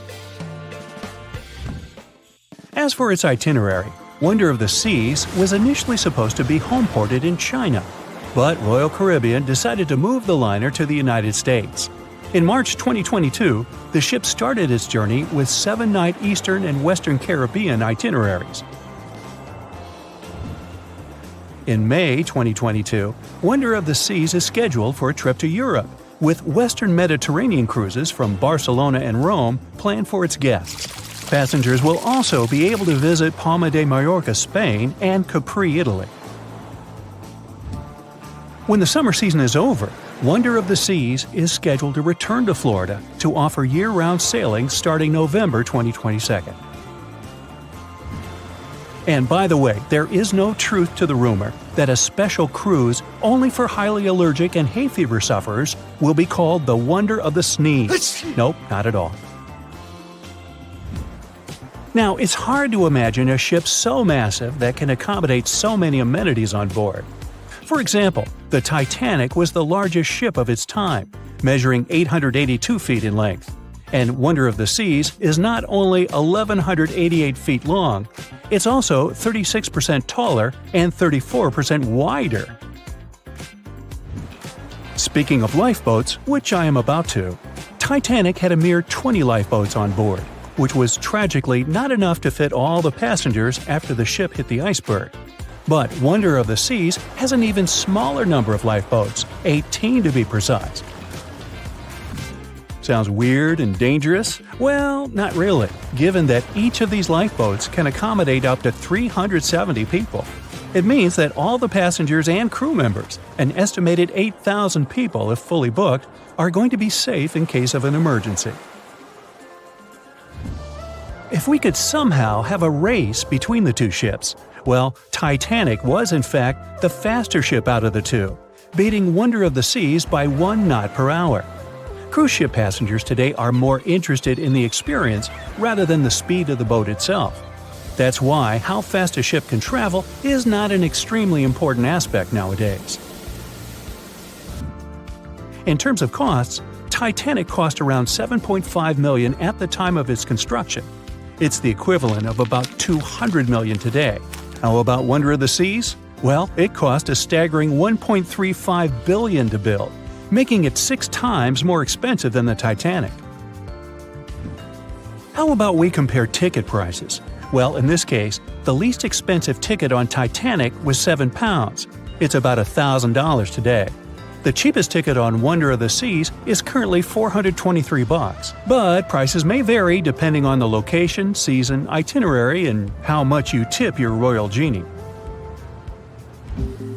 And I know you were going to ask, how about icebergs? Well, Titanic steamed in the frigid North Atlantic, where you had to be on the lookout for those. Wonder of the Seas will be cruising the balmy Caribbean, where the worst thing you can hit on is 17 and blackjack. Oops, busted. Anyway, set side by side with its other sisters from the Royal Caribbean Fleet, Wonder of the Seas is equally as impressive. The company's earliest ships could host about 2,500 people. This included passengers and the staff. Such ships were Splendor of the Seas, Legend of the Seas, and the smallest of them all, Thumbelina of the Seas. No, wait, that should be Empress of the Seas. Oops, my bad.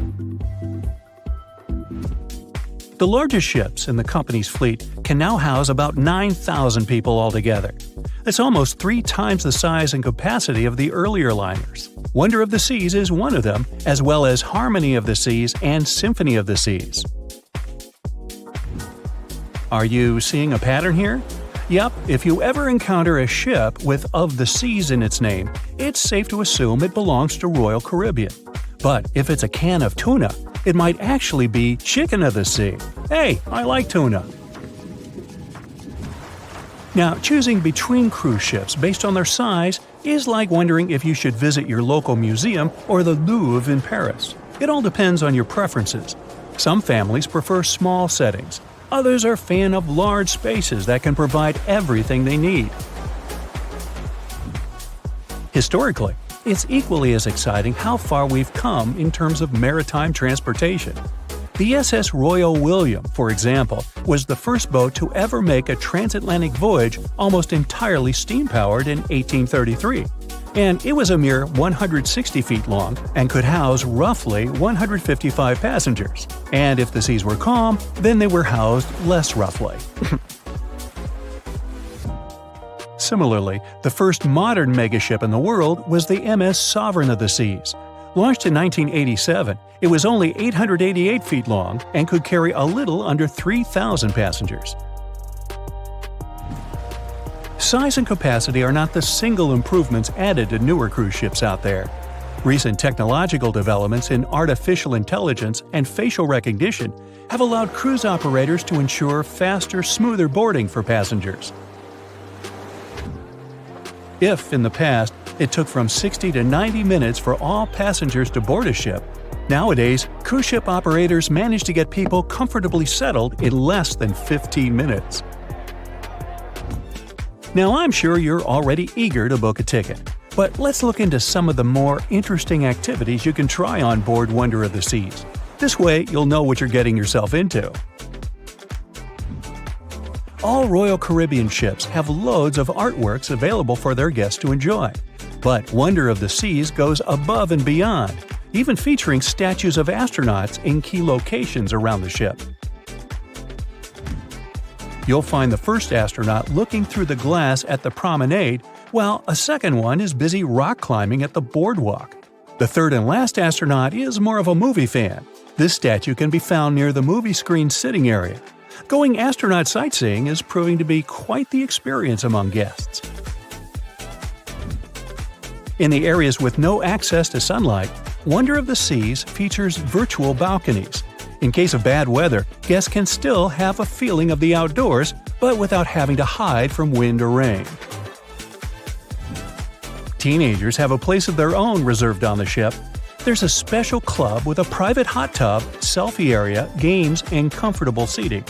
The inside part of this club features a vending machine, an interesting collection of literature, and tables for foosball. Well, sign me up. April 1912 marked one of the most terrible tragedies in the history of the world. The most unsinkable vessel, the pinnacle of engineering at that time, the huge Titanic, sank. On that dark, moonless night, the ship had many chances to save its passengers. There was another ship just a few miles away that could have saved the Titanic, but it didn't. It wasn't a phantom ship, and it's not some legend or a theory. This is a documented reality. There are records and witnesses' statements confirming this. But why didn't this ship help? Let's find out what happened that night by looking at these events from 3 different points of view. Let's start with the Titanic version. 11:30 p.m. The moon hides behind black clouds. Visibility is bad.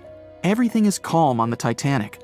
Under the captain's guidance, the communications operator stays in touch with the mainland through the radio.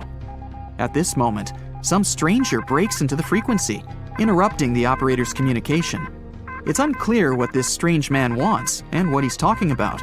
The operator doesn't try to figure it out. He shouts at the guy, demanding him to disconnect. The connection is interrupted. At 11:40 p.m., the Titanic crashes into an iceberg. The ice breaks the hull. Water begins to flood the lower decks. Nobody is panicking yet. 20 minutes later, at midnight, the ship's crew sends a distress signal through the radio frequency. Few people understand how bad the situation really is. After 20 minutes, at 12:20 a.m., they start lowering lifeboats with passengers. At 12:25 a.m., they receive a response to the distress signal. This is RMS Carpathia. Their captain reports they're already sailing at maximum speed towards the Titanic. But the problem is that the crash site is 58 miles away. This means Carpathia will only be here in 4 hours. At 12:45 a.m., the sinking ship's crew release rockets into the air. These flares are one of the main reasons for the terrible fate of many passengers, but more on that later. 90 minutes later, the Titanic's deck breaks and the ship dives underwater. At 4:10 a.m., the Carpathia finally arrives at the shipwreck location. The crew members make heroic efforts to save all the people. They take 705 survivors on board. At this moment, another ship appears. It's SS Californian. The Carpathia sails towards the New York coast with all the people. The Californian floats in search of passengers and finds nothing but wreckage. The ship was only a few miles away while the Titanic sank into the icy water. The Californian could have saved these people, but did nothing. Its captain, Stanley Lord, made one of the most terrible acts that a sailor can allow. He didn't help a sinking ship. When the world found out about all this, they detested Captain Lord. They couldn't bring charges against him, and the trial didn't punish him. But his career was ruined entirely, as no other ship company would hire him. Despite this, he never confessed he had been guilty. Before he passed away, the captain said it hadn't been his fault. If this was true, then what happened there? This brings us to the Californian version. It's the night of April 14th. The Californian is sailing in the cold waters of the North Atlantic. The ship gets into a section with a lot of icebergs. At 10:10 p.m., Captain Lord stops the ship. It's too dangerous to move around this area, as they can damage the hull. At 11 p.m., the ship starts drifting. It's impossible to move in such conditions with such poor visibility. The captain knows that the Titanic is coming here, so he orders the radio operator to warn the ship about the danger. Radio operator Evans turns on the receiver and tries to contact the Titanic. He spends about 30 minutes on it. The connection is finally established. At this moment, the Titanic radio operator is speaking with the mainland. Evans interrupts this conversation and tries to warn the ship about icebergs. The operator doesn't understand Evans' words. He's annoyed because Evans broke into the channel so brazenly. He shouts at Evans and cuts the connection.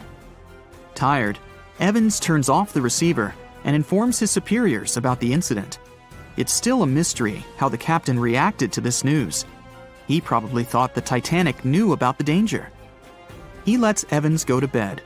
If Evans hadn't turned off the radio and waited 1 hour, he would have heard a distress signal from the Titanic. But you shouldn't blame him. At this point, he has no official reason to stay at the transmitter. Evans is too exhausted and can't fight drowsiness. So, Evans goes to bed. The Titanic begins to sink. Its captain sends a distress signal. The operator on board the Carpathia catches it, but the Californian doesn't, since the receiver is turned off. Captain Lord can't sleep. He feels that something is wrong.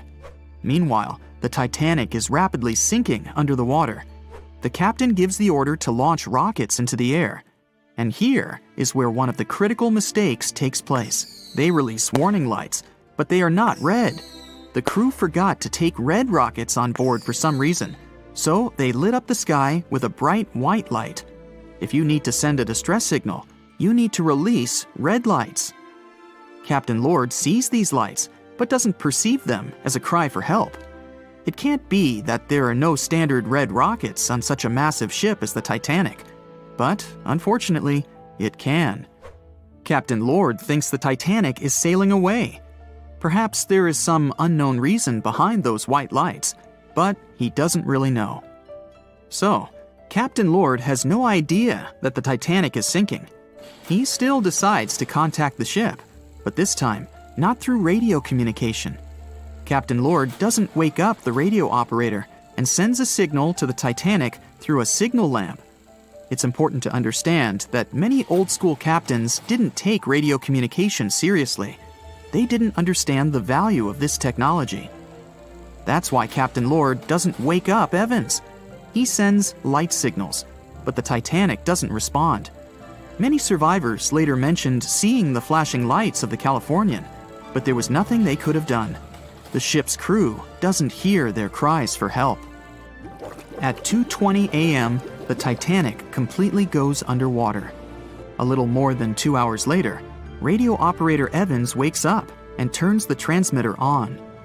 He hears many rescuers talking about the sunken ship. Evans understands everything. He reports this to the captain. At that moment, the Californian immediately heads to the wreck site. They meet Carpathia there. With the survivors on board, it sails towards New York. The Californian stays sailing and looking for people. They find nothing but wreckage. The Californian returns to the mainland. The news about the ship that could have saved the Titanic is spreading all over the country. The trial begins. Captain Stanley Lord and the crew tell their version. They say their ship had been standing still. Many people don't believe them, and some of the surviving passengers claim to have seen the Californian sailing by. Still, the judge declares them innocent. 1962. Captain Stanley Lord is a very old man. He calls a notary to confess something. The captain makes his last remark about this case. He swears he's not guilty. But if it wasn't the Californian sailing past the Titanic at that moment, then what? The Samson theory could answer that question for us. The sealing ship Samson is sailing in the cold waters of the North Atlantic. The crew aren't sleeping. They carefully study the surroundings, but not because they're afraid of icebergs. They're scared of meeting with the U.S. Coast Guard. The Samson ship's crew catch seals. which is illegal. At 12:45 a.m., Samson's captain sees white signal rockets. The team is sure it's the Coast Guard. They turn off the lights and sail away. It's dark, so they don't notice the sinking Titanic. They return to the coast of Iceland and hear about the disaster. They realize they have abandoned the drowning passengers.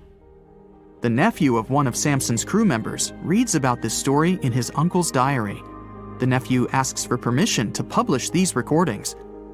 All the people realize that Captain Lord wasn't guilty, but unfortunately, he didn't live to see this moment. Actually, it's still unknown who is guilty in this story. 2 ships were nearby the Titanic. Their captains were adequate people. They would have helped save all the passengers. Their fault was that they couldn't understand what the Titanic wanted on that dark night. Someone forgot to put red flares in the box.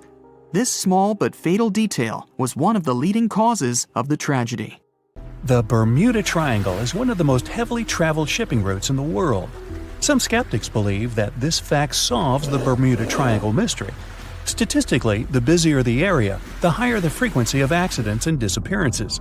While this makes sense, it's not the frequency of disappearances that's responsible for the mystery of the Bermuda Triangle. It's the lack of explanation or wreckage found. On his very first voyage to the New World in 1492, Christopher Columbus sailed through the Bermuda Triangle. Columbus reported that one night, when he was on the deck of the ship, he noticed a giant light appear in the distance, unlike anything he'd ever seen before. Columbus looked at his compass for direction, and it gave off erratic readings.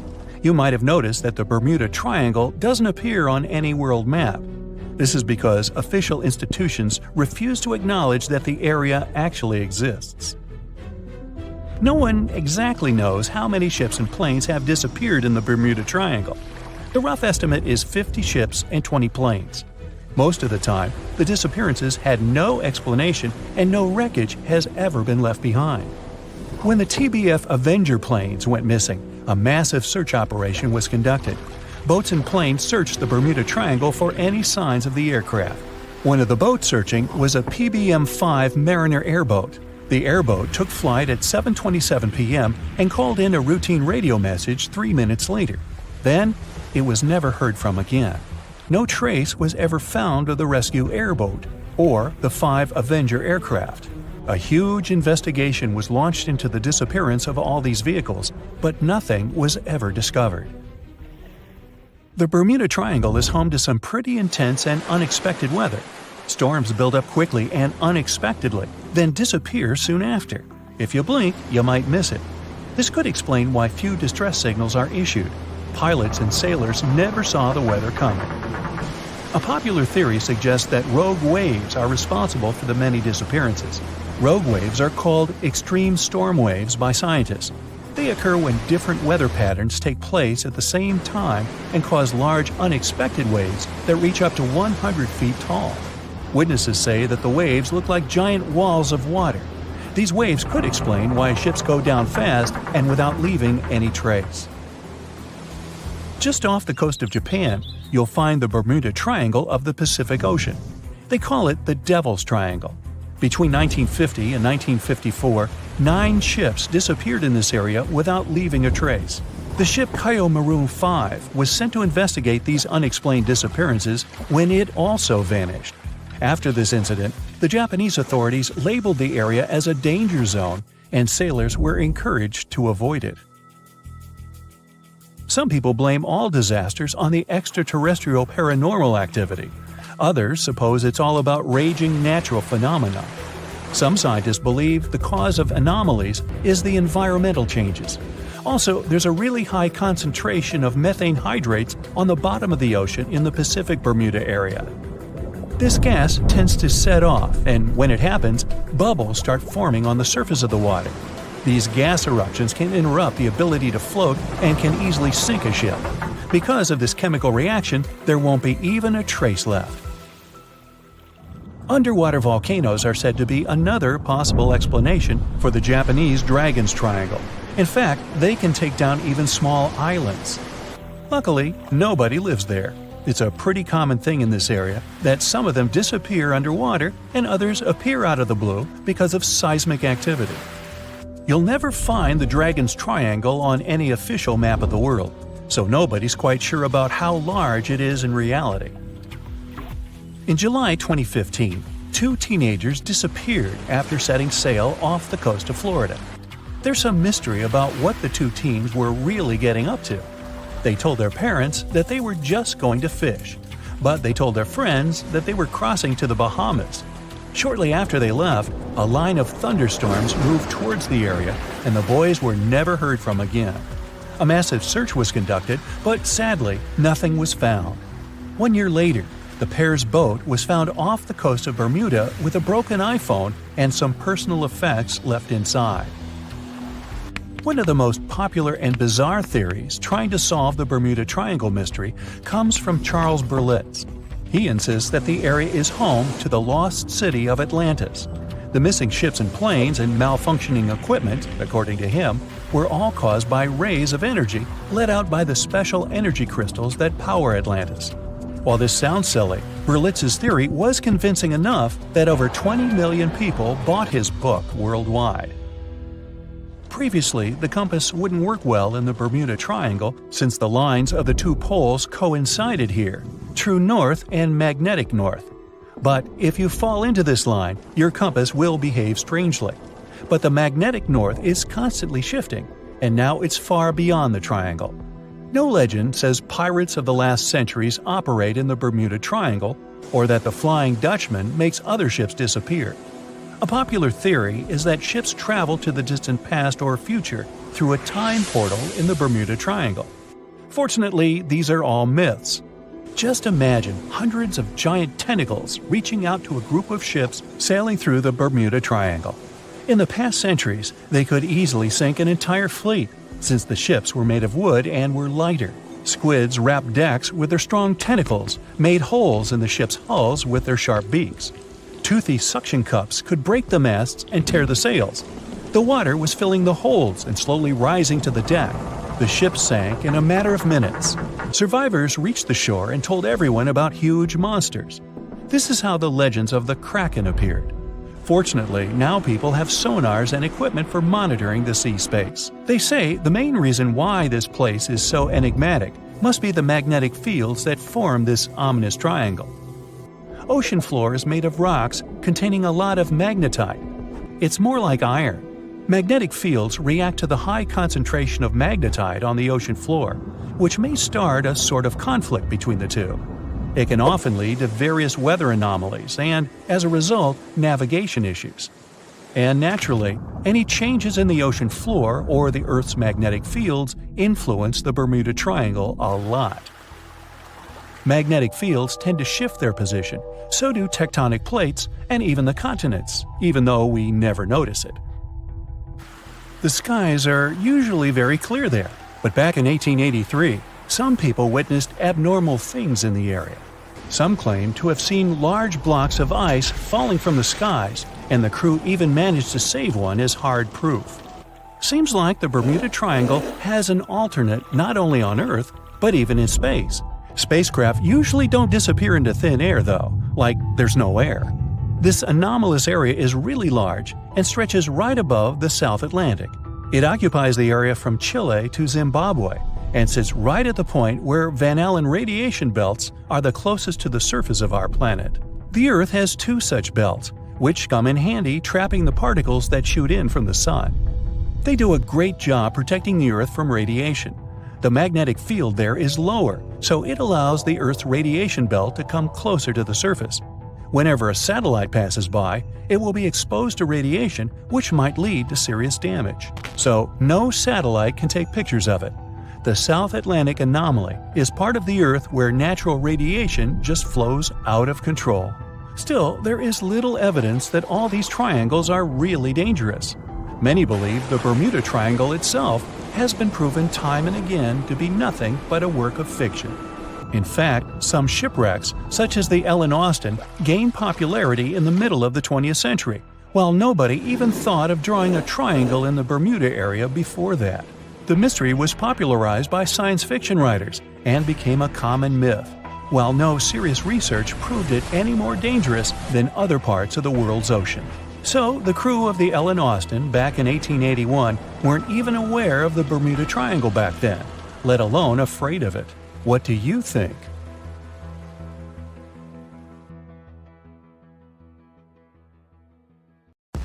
It's 2018. You get up early in the morning to go ashore and catch some fish.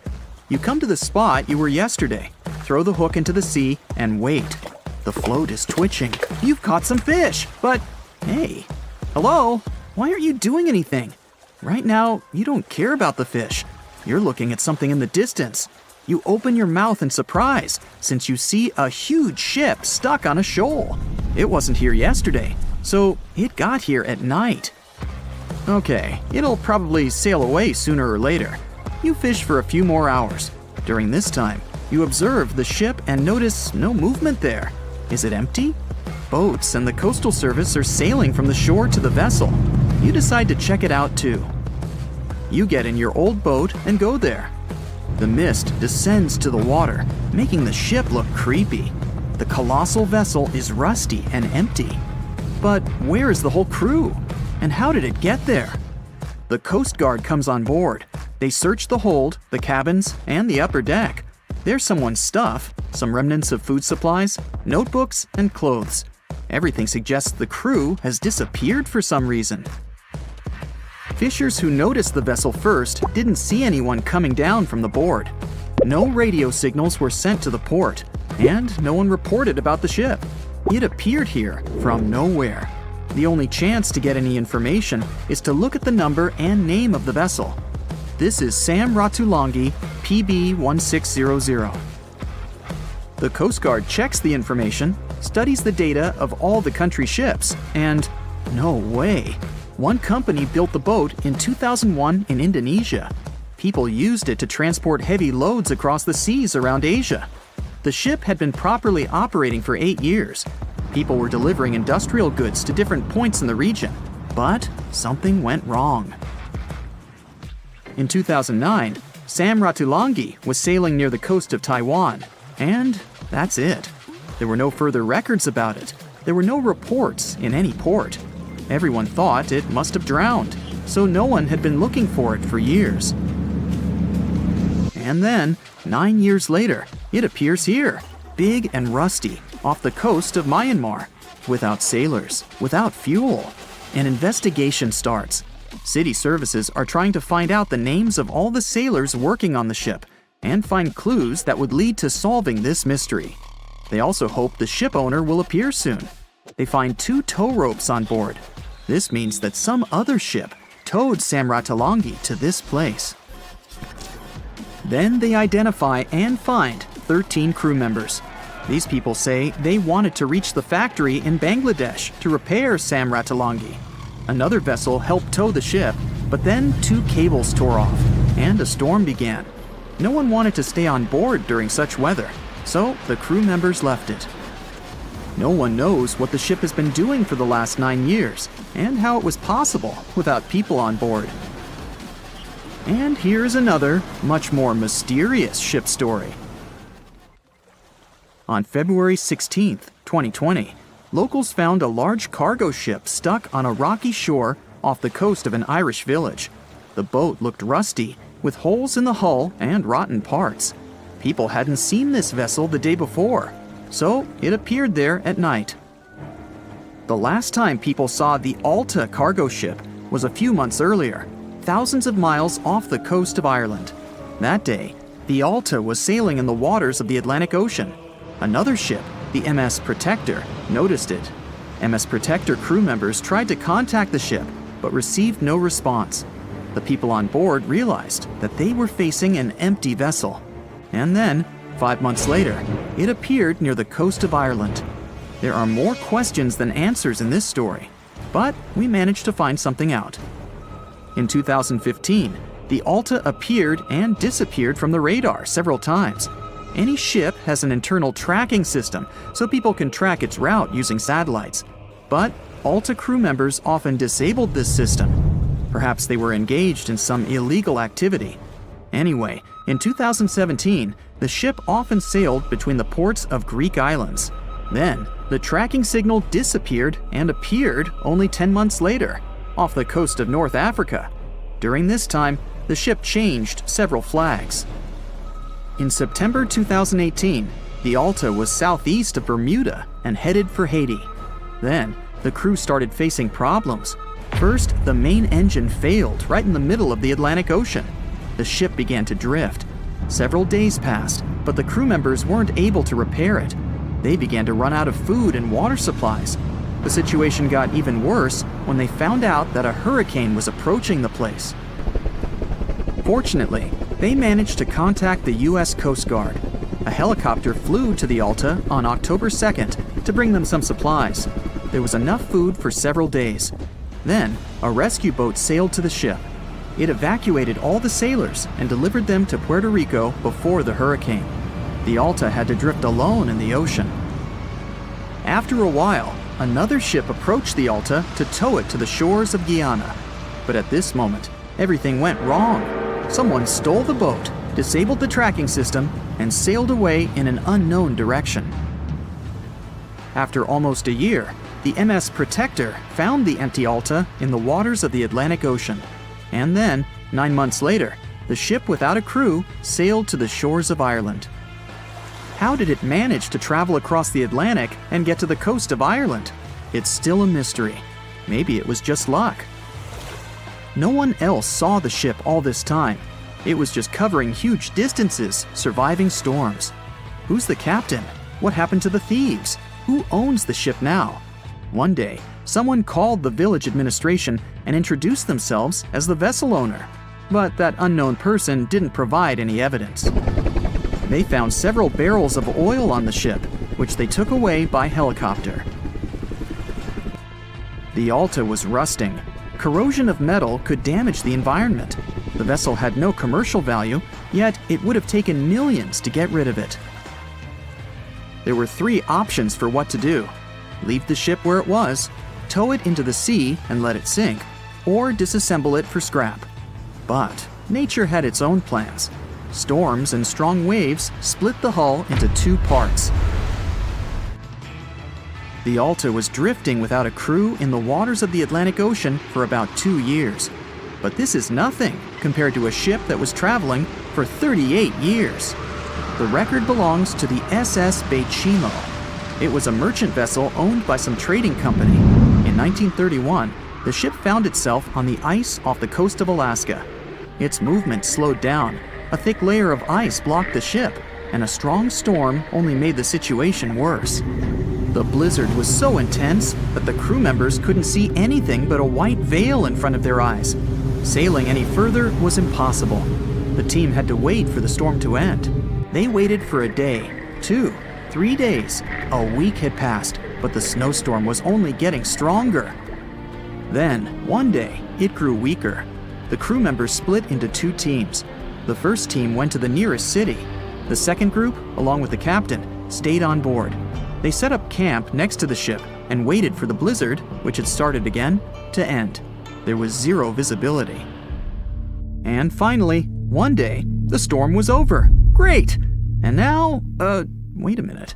But where is the ship? The SS Bechimo just disappeared during the blizzard. The captain was sure that the ship had sunk, so he left along with the crew. Then, a week later, they saw the vessel drifting near the area where they had lost it. The hull was damaged so severely that it was unsafe to sail on it. Repairing the ship would be pointless and expensive, so the captain decided to abandon it. He was sure that it would go underwater sooner or later, but it stayed afloat for the next few days, the next few months, and a few years. People had reported seeing it at various points along the coast of Alaska for 38 years. The last record of the SS Bechimo is dated 1969. Those who saw it claimed the ship was completely frozen, almost merged with the ice. Some people planned to start an expedition to find the ship, but all attempts were unsuccessful. The vessel is probably lying somewhere on the deep sea floor. It has recently become a popular location for many tourists looking for the perfect place to get away from it all. If you're lucky enough to catch a sunny day here, it's like no other, I can assure you. Chances are, you'll end up having loads of foggy days, but let's be honest, they have a special allure of their own. This enchanting smile-shaped island is called Sable Island. It's located 190 miles from mainland Nova Scotia. It wasn't accessible to the general public until 2013. That's when it was added to the list of National Parks of Canada. You can get here either by plane or by water. But what's so enchanting about this place anyway? There must be something since the yearly tourist count is growing every year.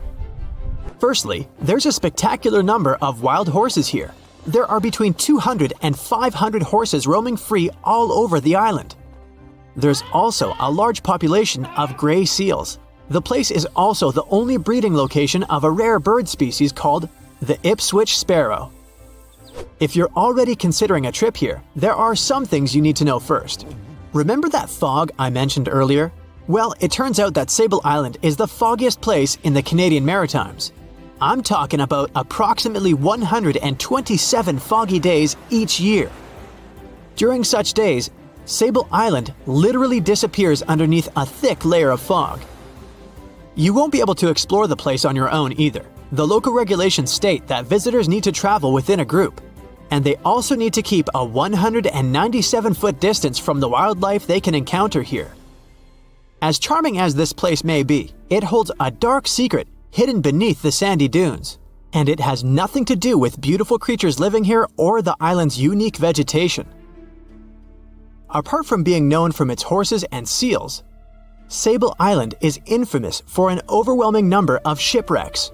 Over the years, about 350 ships have ended their lives here, on these sandbars. When survivors described their experiences, they usually mentioned harsh weather conditions near this mysterious island. The island also made its way into literature when it was described in a book called The Perfect Storm, which was written by Sebastian Junger and published in 1997.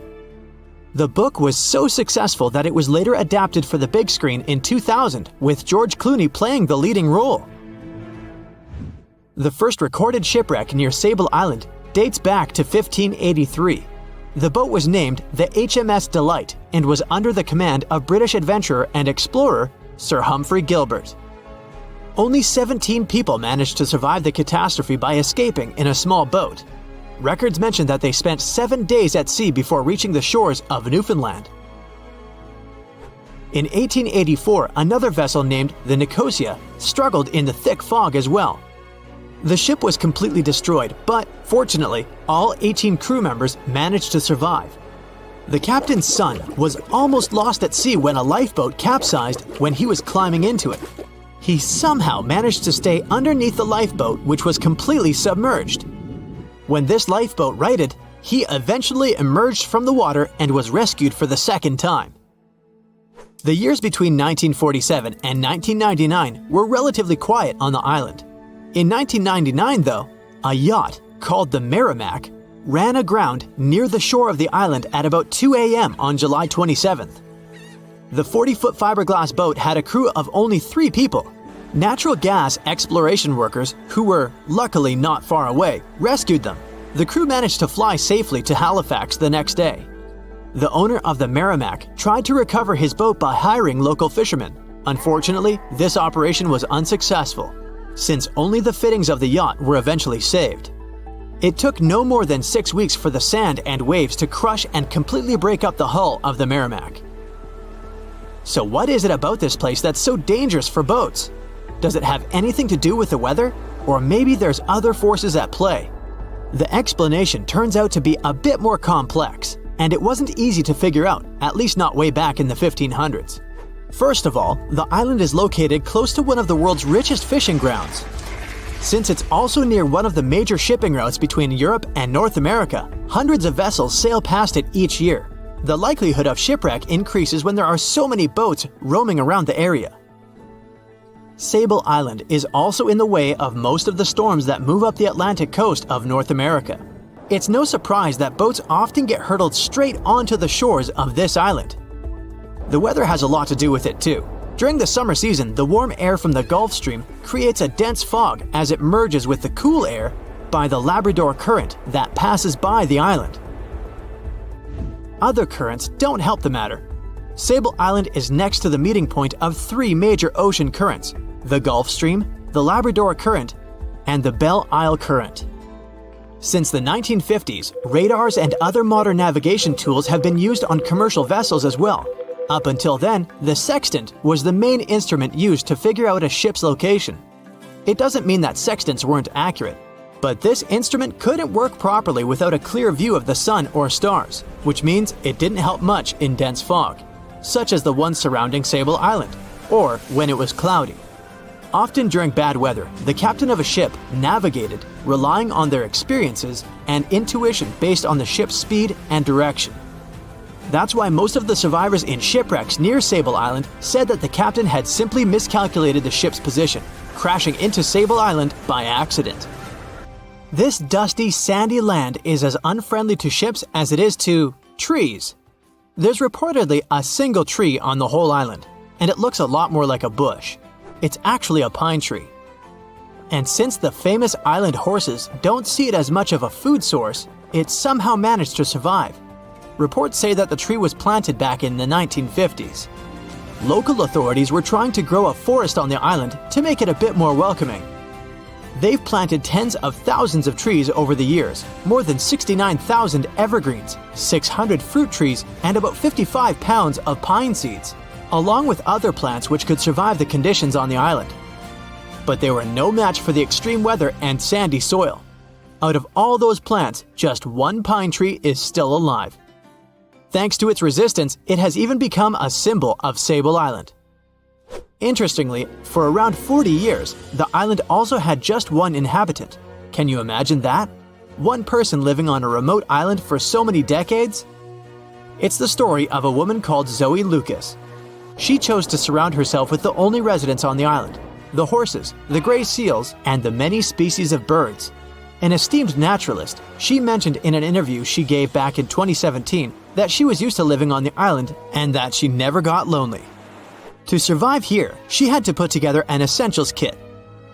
It included a notebook to take notes and a pair of binoculars to study the wildlife.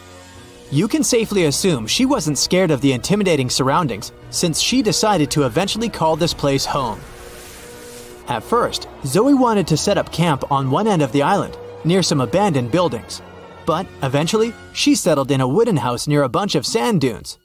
A Canadian institution called the Meteorological Service of Canada put together the simple construction back in the 1940s. Parks Canada operates the building these days.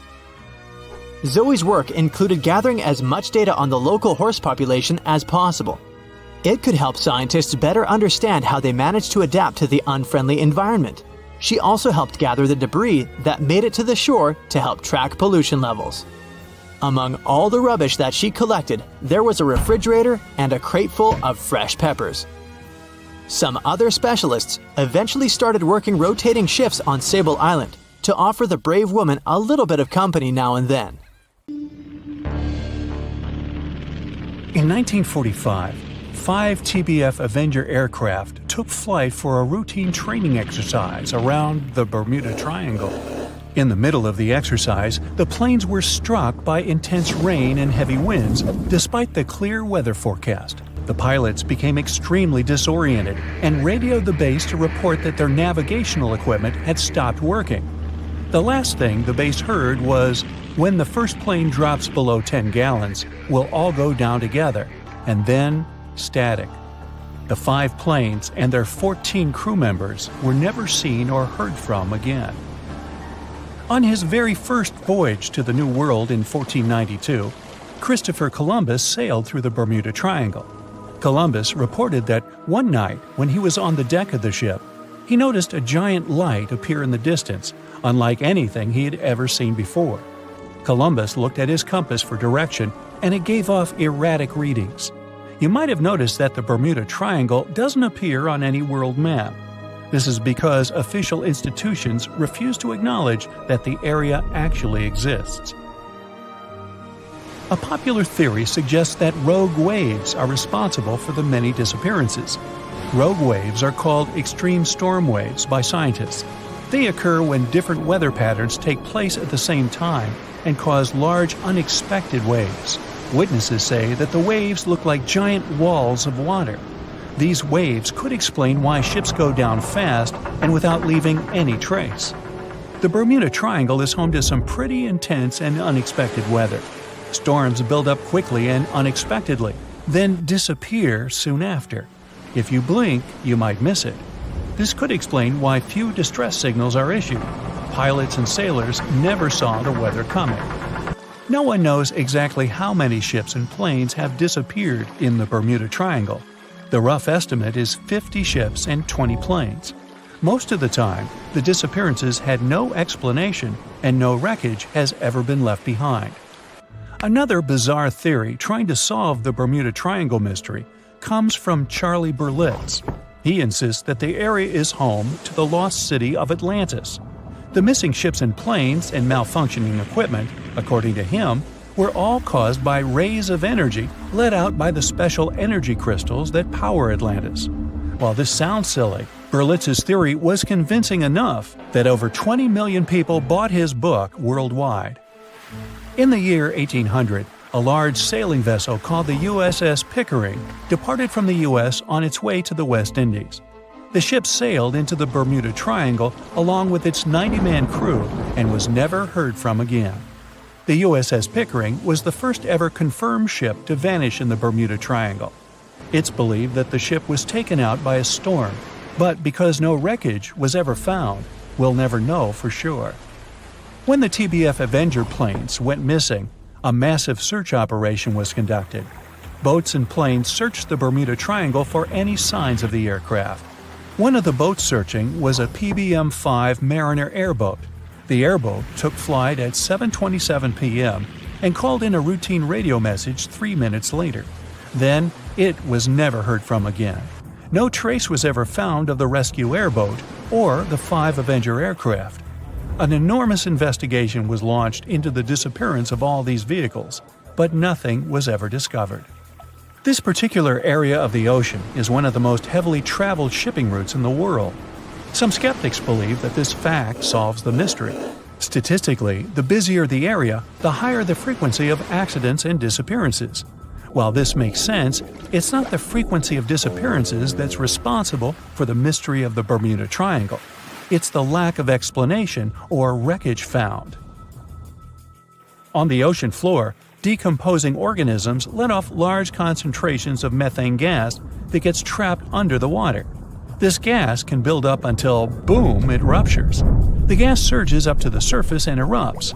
If a ship was in the area of one of these ruptures, the water would become much less dense and cause the ship to sink rapidly and without warning. Scientists believe this could be the cause of the many disappearances in the Bermuda Triangle. While this theory makes a lot of sense, it doesn't seem too likely.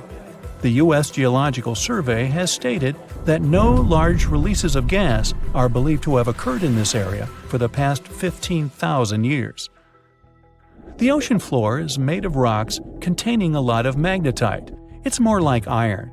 Magnetic fields react to high concentrations of magnetite on the ocean floor, which may start a sort of conflict between the two.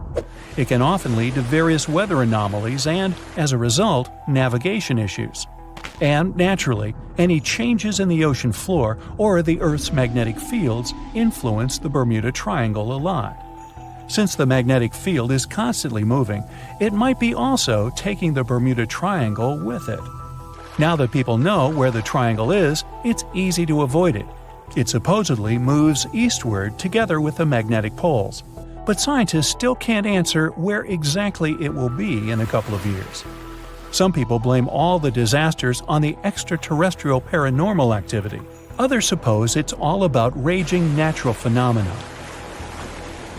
There's another triangle in Lake Michigan.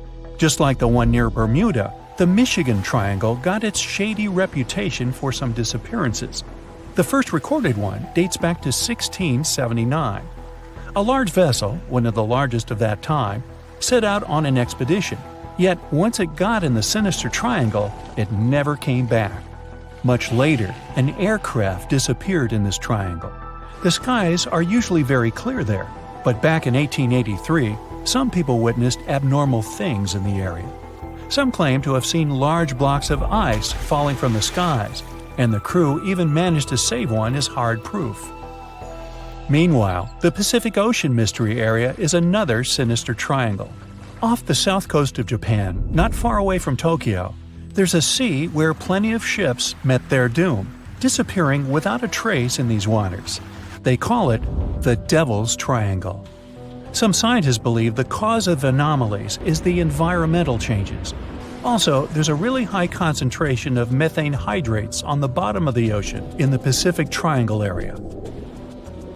You're deviating from your original course and sailing in the wrong direction. There's the Caribbean Sea near the triangle, peppered with small islands. The seafloor here isn't deep. The ship can get in shallow waters. And now the ship is stuck on a shoal, and you have no idea where you are. If this were the 21st century, the ship's captain would be able to reach the shore using GPS and other modern navigation. But the most interesting thing is that the compass would work correctly this time, since the magnetic North Pole hasn't already coincided with the true one for a long time in the territory of the Bermuda Triangle. The agonic line is somewhere far away from here.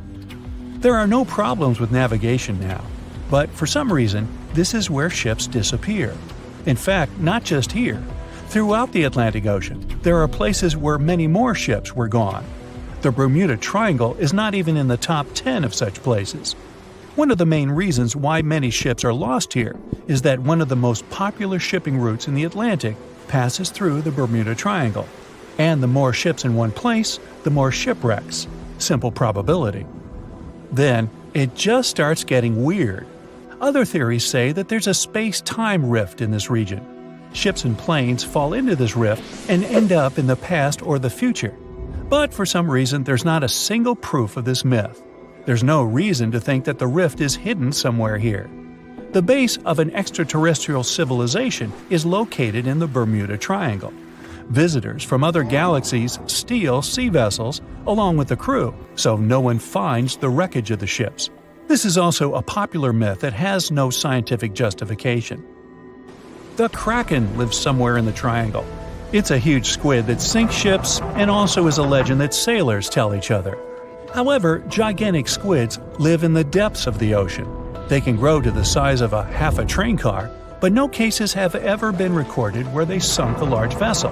And in the area of the Bermuda Triangle, they have never ever been seen. People in the past didn't know about the existence of these creatures, so when they saw them for the first time, they described them as huge, terrible monsters. Giant squids are some of the most elusive creatures on Earth, and scientists had to use sonar equipment to find them. They don't like to leave the dark depths and are likely to be afraid of the sound of any ship.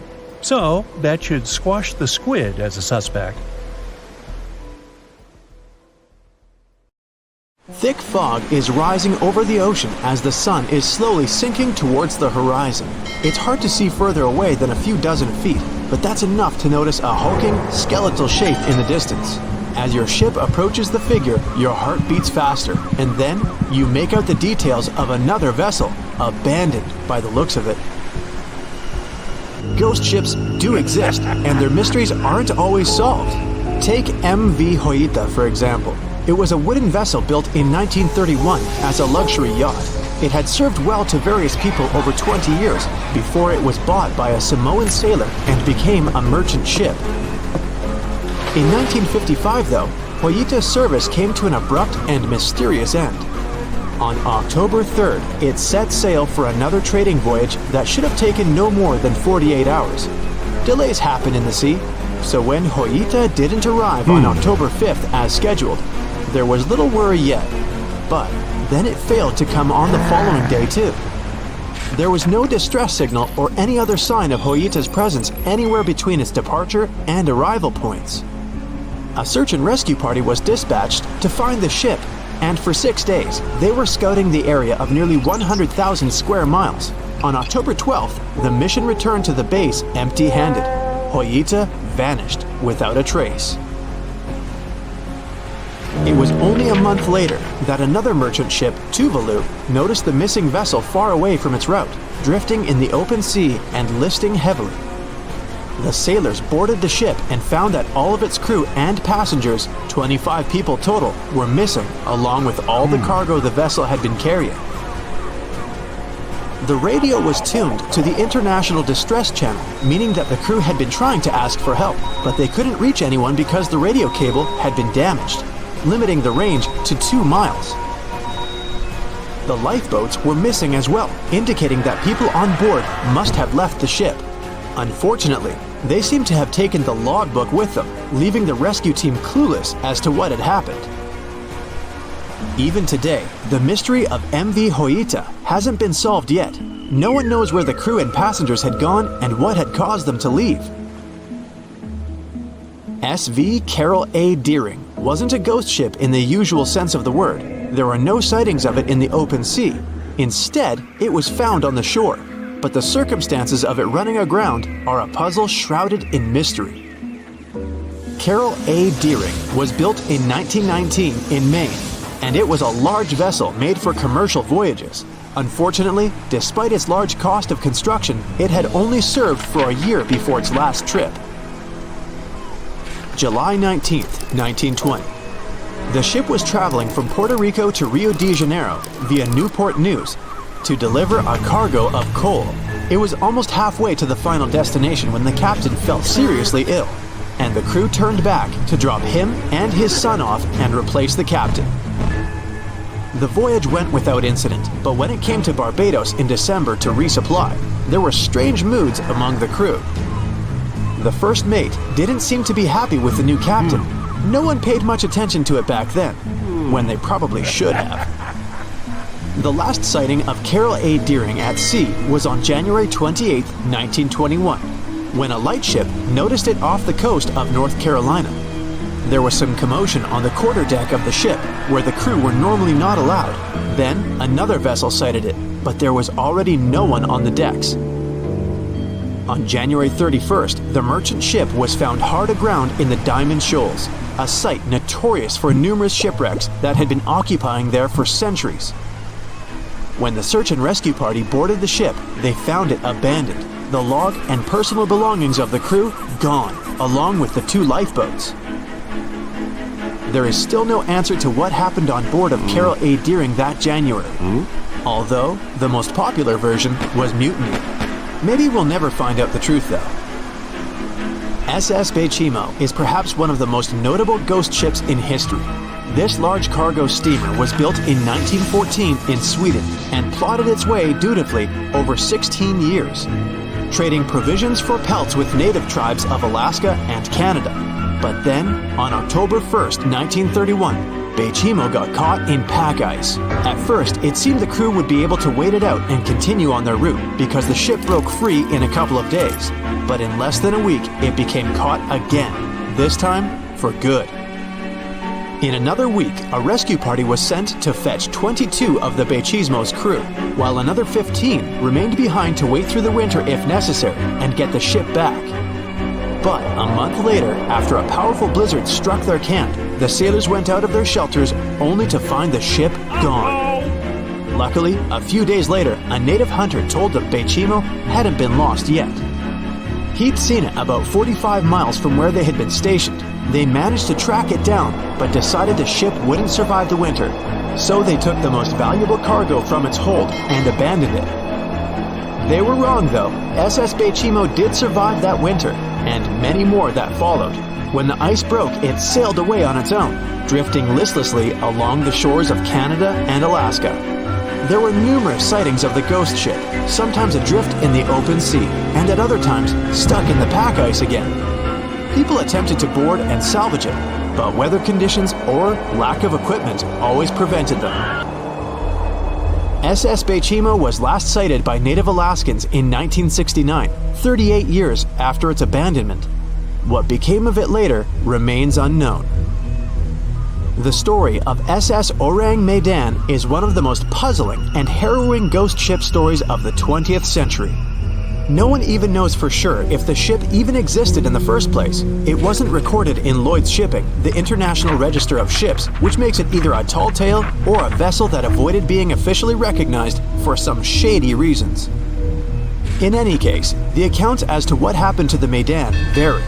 According to most reports, it was carrying some unknown cargo in the Indonesian waters when a distress call was received by another ship in the vicinity.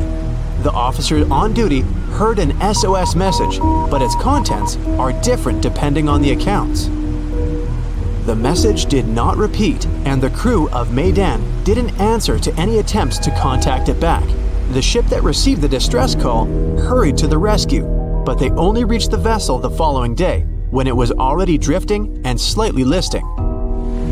When the rescuers boarded the ship, they found that none of the crew had survived. However, one lifeboat was missing, which implied that there was at least one crew member who managed to escape. What happened to the rest of the people on board remains a mystery to this day. Still, there are no hard facts about this story, so we might never find out whether SS Orang Medan was actually a ship and not a thing of fiction.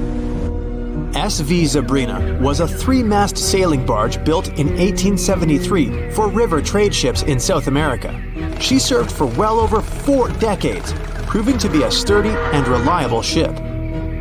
It was later transferred to Europe, where it continued serving its purpose well. But then, in October 1917, Zabrina set sail on a regular voyage only to be found ashore several days later. Mysteriously, although the ship was perfectly intact, the entire crew of 5 and the captain were gone. There is no direct evidence or hard facts as to what really happened that day. The most convincing theory is that the crew were washed away from the deck because of an underwater explosion. And then the ship sailed ahead without them. But the truth, as always, remains unknown. The year was 1854, and the SS Arctic, the fastest passenger liner of its time, set out to cross the Atlantic. As it sailed through the misty veil, it slowly disappeared into the unknown. The Collins Line, an American shipping company, was started in 1818 and only began seriously trading in the transatlantic by 1835. Its steamships crossed the Atlantic from Liverpool to New York within just 10 days. Doesn't sound like a great speed today, I know, but back then, the same thing took other ships several weeks. Light on the water with their wooden hulls, powering through with a strong steam engine, those steamships were the favorite choice for many high-profile people. What could go wrong with such an advanced ship, they thought. This reminds me of some other ship everyone believed to be unsinkable. But anyway, back to the Collins Line. It grew to be a serious contender on transatlantic routes, with only one other competitor, the Cunard's Line. It was a British company also aiming to be the main force through the Arctic Passage. In 1835, the company received a new ship that traveled to Liverpool and came back to New York with the largest cargo ever at that time. From then, the Collins Line was steadily growing. It seemed like there would only be future successes for it. Unfortunately, their lavish ships became costly to run with the amount of coal used. Massive power along with weak wooden hulls meant they needed many repairs after each voyage. So, every trip ended up being expensive. But since the ships were safe and had a great reputation, people were willing to pay the price, and the company was definitely not in crisis. They had achieved something no one had managed to do before them. Like I told you, their ships crossed the Atlantic in a whopping 10 days, and Edward Collins, the owner, was very determined to maintain the pace. Their 5 ships easily outran the Cunard's Line of only 3. With this great praise, it provided more attention. Though the Cunard's ships were slower with their iron hulls, they believed there was still profit, regardless of how slowly they sailed. Among Collins' ships, the Arctic, the third of them to be launched, was the largest, reaching 284 feet long, with 2 side-lever steam engines, each with 1,000 horsepower. The paddle wheels made 16 revolutions a minute when at full speed. At the time of its launch, the press called it the most stupendous vessel ever constructed in the United States. But glamour and fame couldn't avoid what would come next. On the 27th of September, the Arctic was on its journey from Liverpool to New York, continuing a speed pace through the thick fog. It's possible that by that moment, after 4 years of record-breaking trips, the crew became overconfident with their sailing and the ship.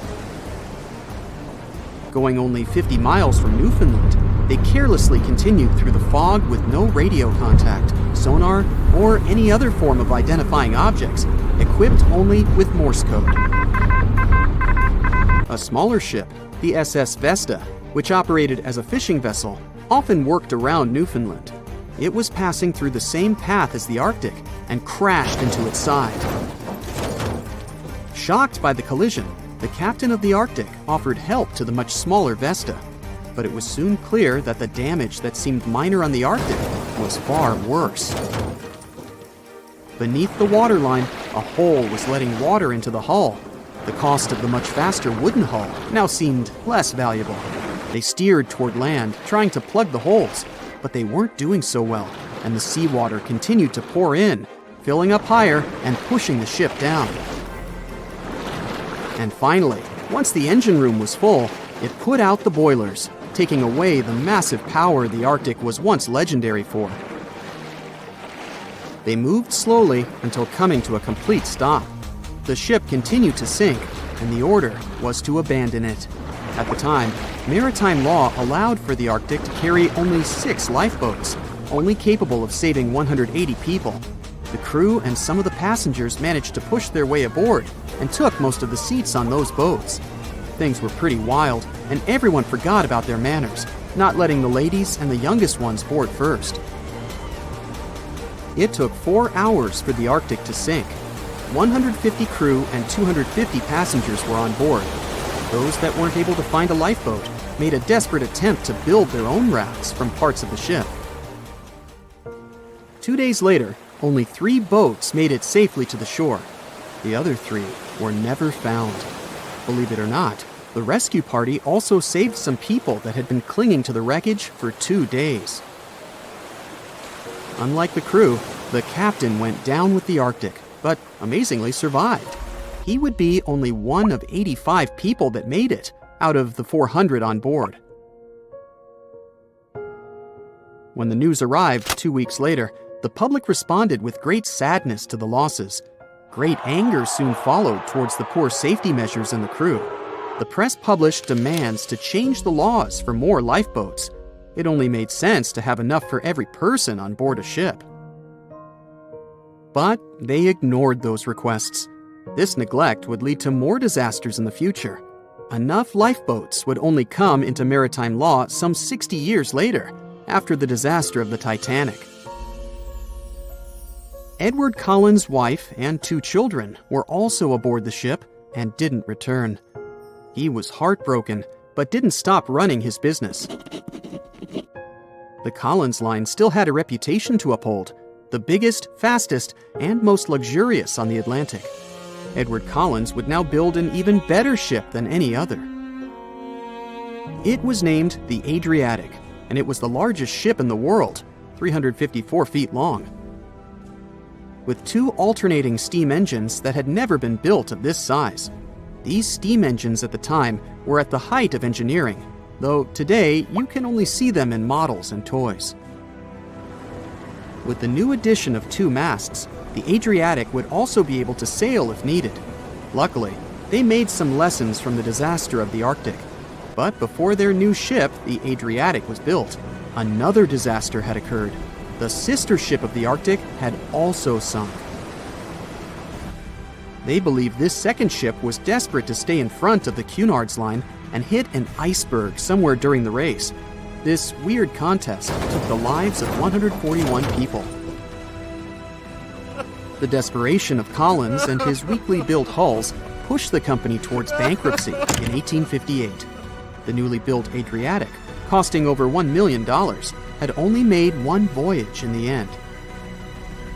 And even that voyage was considered a disaster. The ship collided with a tugboat. It still managed to finish its maiden voyage at a suitable time. After the company had gone bankrupt, they had to sell the ship for only $50,000. They removed the great giant engines, replacing them with only sails.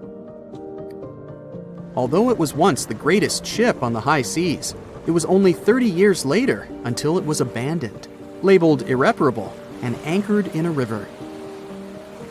The other remaining ships were also sold and only used for parts. Edward Collins left the industry altogether, seeking work on dry land instead. As the Collins line was no longer in the mix, the Cunards would grow in strength.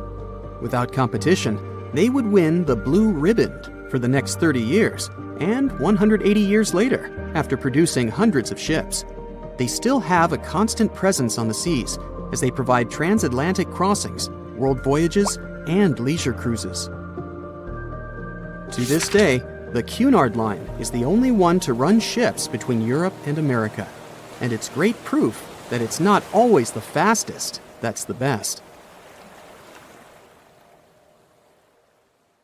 They say nothing is ever lost, and it's true. Let's discover ships frozen in time. The first one is truly fascinating. Here, the Antikythera shipwreck.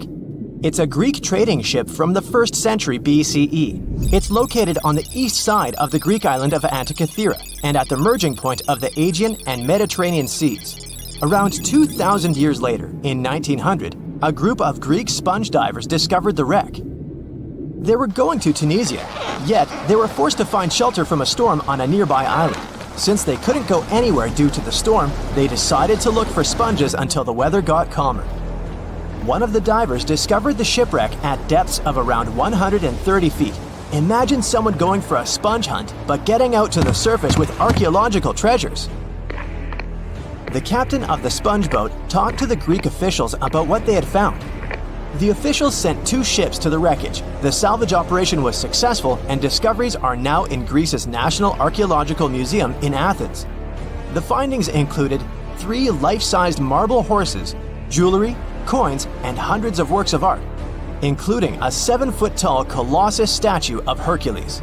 Among these treasures, Antikythera ephebe, a bronze statue of a young man, caught more attention. Because the ephebe doesn't comply with any familiar iconographic model, and there are no known copies of his type, he held a spherical object in his hand. Scholars have different theories of who that person could be, but they are not in a consensus yet. More than 70 years later, Jacques-Yves Cousteau and his team went to the area and recovered hundreds more artifacts and the remains of 4 people. Interestingly, they discovered a complex set of interlocking gears, capable of predicting the movement of the sun, moon, and several planets.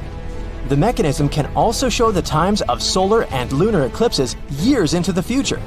Think of this Antikythera mechanism as an early computer calendar, to plan significant events like agricultural activities, religious rituals, and Olympic Games. These artifacts found in the Antikythera wreckage are some of the most important findings in modern archaeology. Just the Antikythera mechanism itself has changed our perception of the limits of ancient technology. The mechanism has a sophisticated design and was made over 1,000 years ago. After all these amazing discoveries, experts believe that the wreckage site has remained largely unexplored and is mostly because of its location and the landscape of the seafloor on which the ship rests. The wreck is too deep for scuba divers but too shallow to use something like a submersible. A survey made on the seafloor in 2012 showed evidence of a second wreck about 800 feet to the south. It's clear that this area has a lot to offer humanity. What would happen if those sponge hunters didn't go to the area? Scientists found a shipwreck in Antarctica at the bottom of the Weddell Sea 107 years after it sank. The name of the ship was Endurance, and it was the lost vessel of Antarctic explorer Sir Ernest Shackleton. Scientists who laid eyes on it decades later say it is among the greatest undiscovered shipwrecks ever. That is why they filmed the whole discovery. The video shows the remains of the Endurance and proves it is still in remarkable condition. It has been sitting in 10,000 feet of water for over a century, yet it looks like it sank very recently. So the story goes like this. The ship was crushed by ice and sank in 1915. Shackleton and his crewmates had to escape by themselves in small lifeboats. From then on, it was all about survival.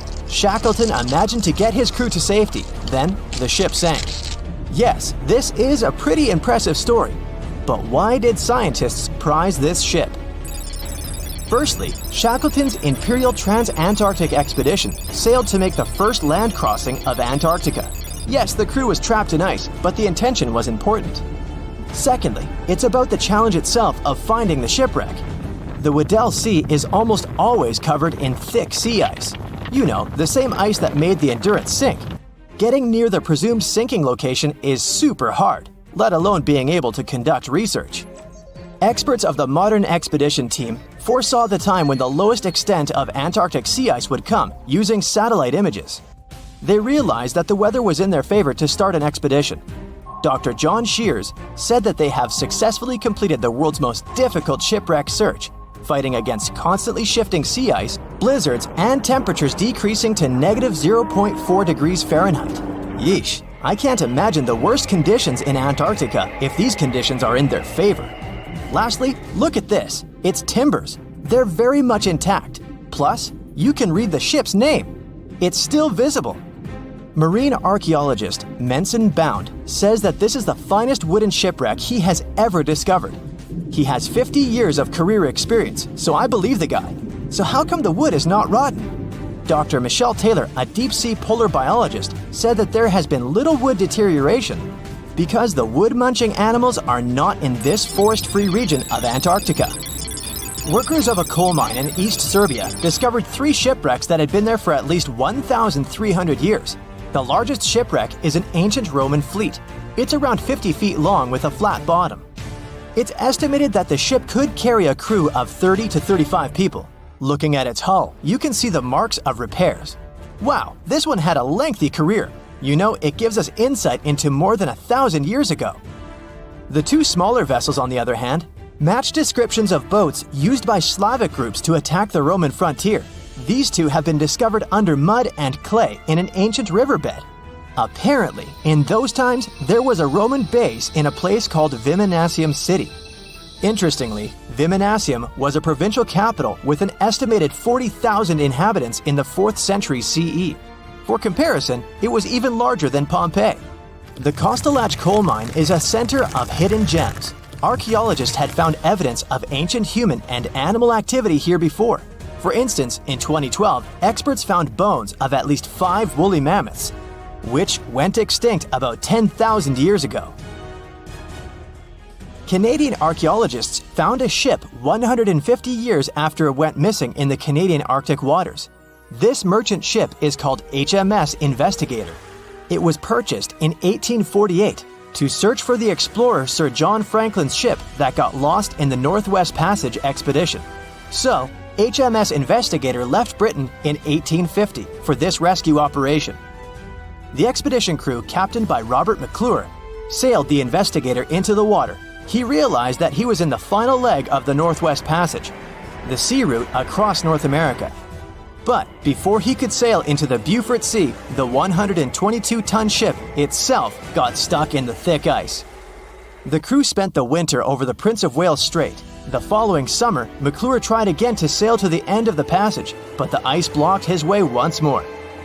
Here, too, the crew was forced to leave the ship.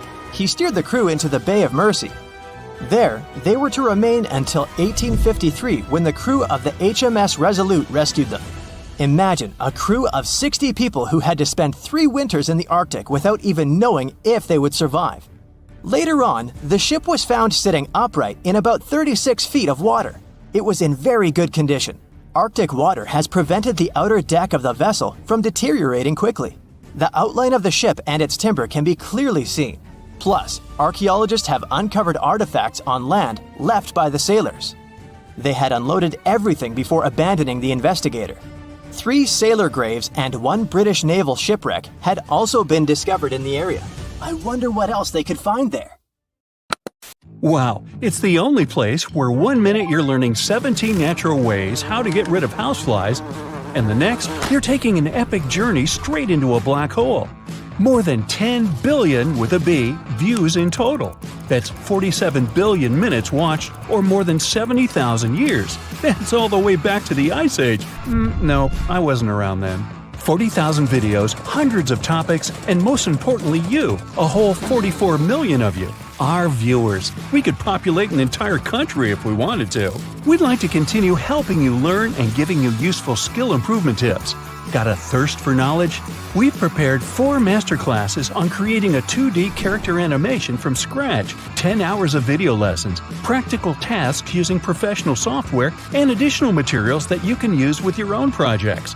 Get the full course now and create your own animated masterpiece. The sea, this unrelenting water beast, has been defying all attempts to tame it for centuries. Many ships driven by the wind have gone through the harshest parts of the world. Some have survived the struggle with the sea, and many have come off second best. It's the year 1834.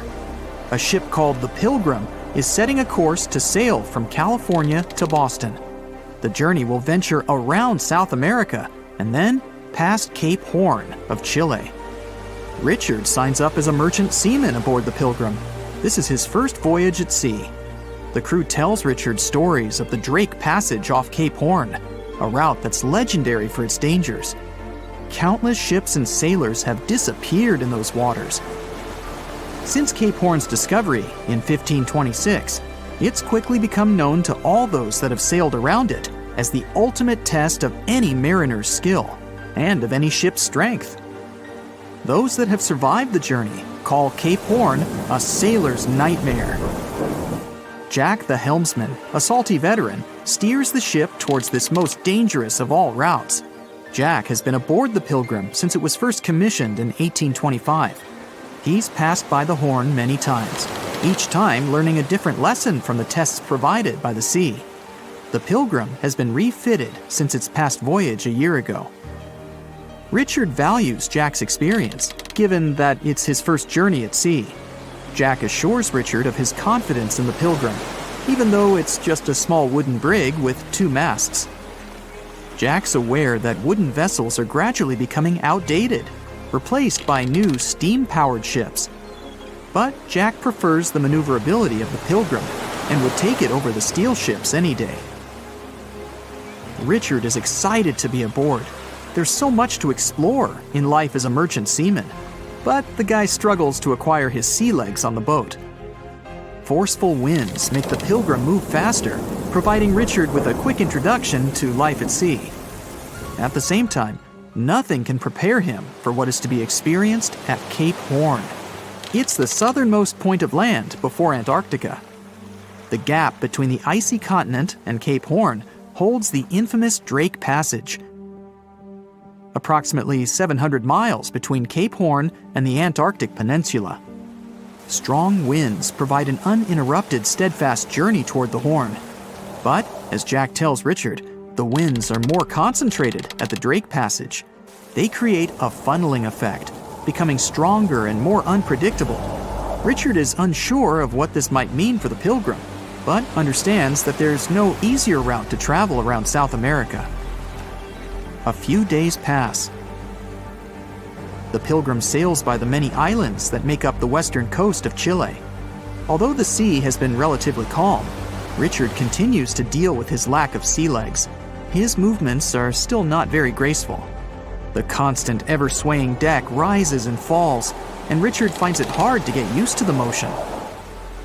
Random large waves hit the Pilgrim from every angle. The ship is quickly approaching Cape Horn. Richard looks towards great thunderous black clouds in the distance. "Welcome to the Horn," Jack says, half laughing. A wry smile upon his face soon disappears. The man gets serious, knowing what awaits them all.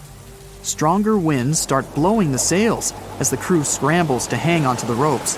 Richard desperately sets to adjust the aft sails, adjusting for the constant change in strong southerly winds. Jack holds firm at the helm, knowing the importance of his role. He's wary of the swell. It can build very quickly the further south they travel. It's crucial the Pilgrim doesn't venture too close to the Horn when they approach. The great darkness that was in the distance is now all around them, filling the sky in every direction. Blackened clouds throw rain and hail down at the crew as they try to resist the enraged weather. Jack is directed by the captain at the helm, changing the direction of the vessel. The temperature has dropped significantly.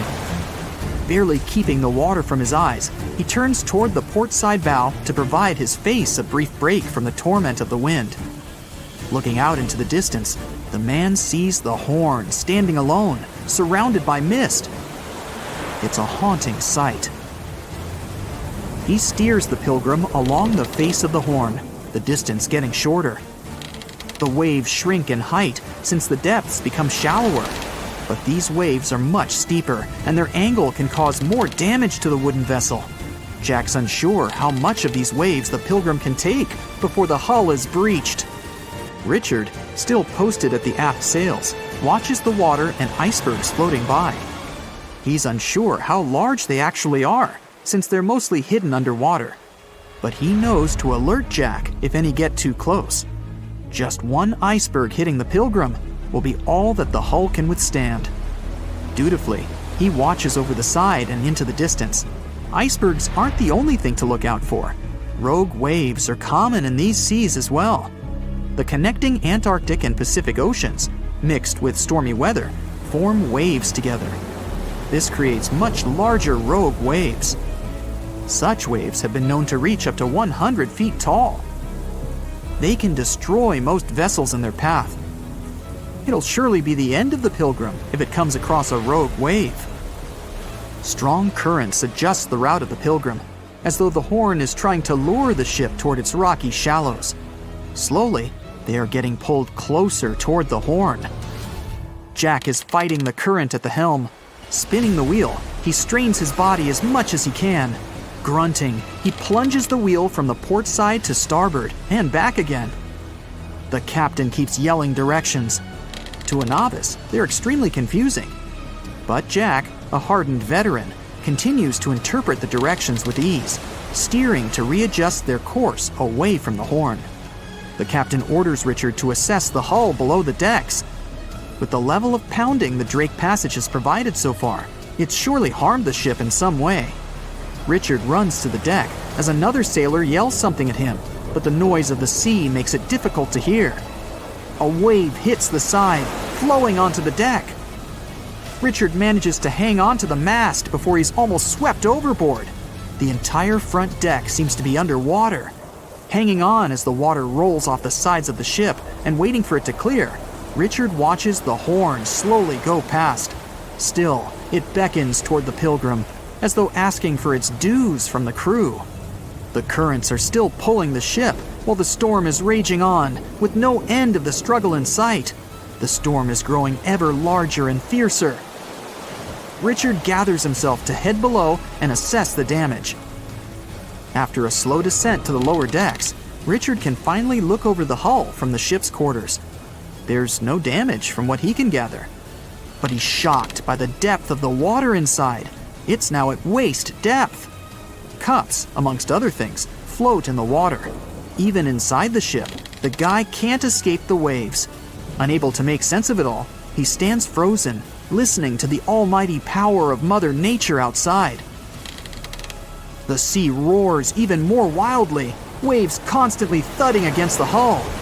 It sounds like a somber drumbeat, a slow countdown to the demise of the Pilgrim. Richard forces himself back to the terrors of the above decks, grasping onto the rails to carefully walk the slippery stairs. He leaves the disturbing creaks of the wooden decks. They're soon replaced with the strained sounds of the ropes, the yells of other sailors, and the deafening roar of the sea crashing all around him. Jack is at the helm, focused on his role, still fighting the wind and the waves, even with the addition of ice and frost. It seems that the world around him has set its heart to distract the man from his duty, but Jack pushes on determinedly. For 9 days, the Pilgrim fights the constant changes in stormy weather, facing all kinds of obstacles, but the ship manages to make it through. As they leave the storm behind, the crew sets their course north for their final destination. The sight of the sun peeking through the dark clouds is the most relieving thing Richard has ever experienced.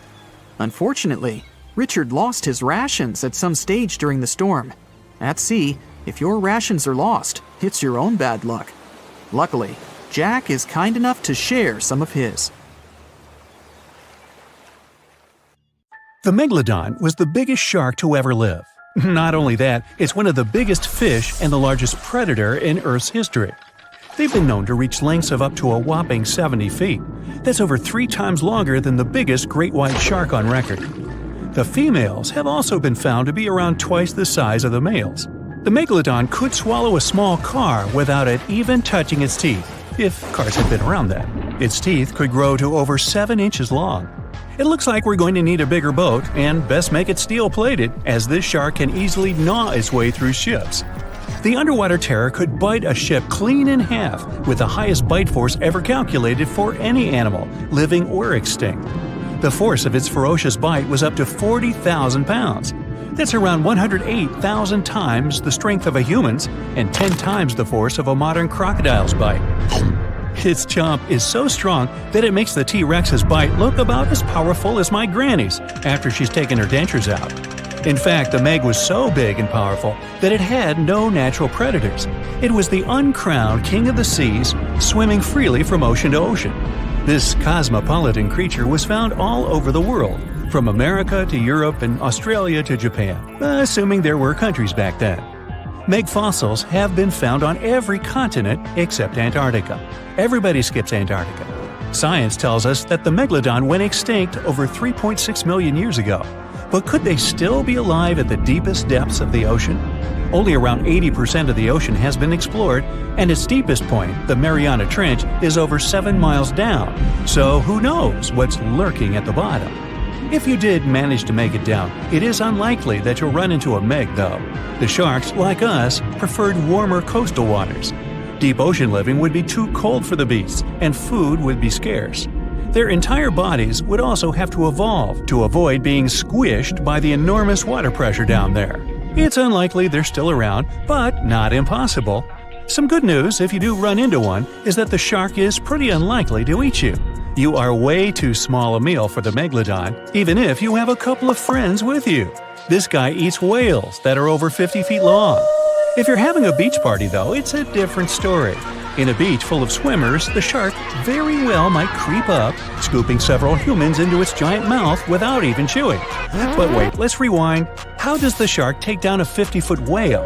It first bites off its fins, making the whale unable to swim away. It then casually munches it down piece by piece. Because of their size, sharks had to consume over a ton of food every single day just to sustain themselves, like me. All that food made the megalodon extremely heavy. They range from anywhere between 50 to over 100 tons. For context, that's around the same as 7 to 16 adult male African elephants. To fit all this food in, their jaws had to open pretty wide. A megalodon's jaw could span 9 by 11 feet wide.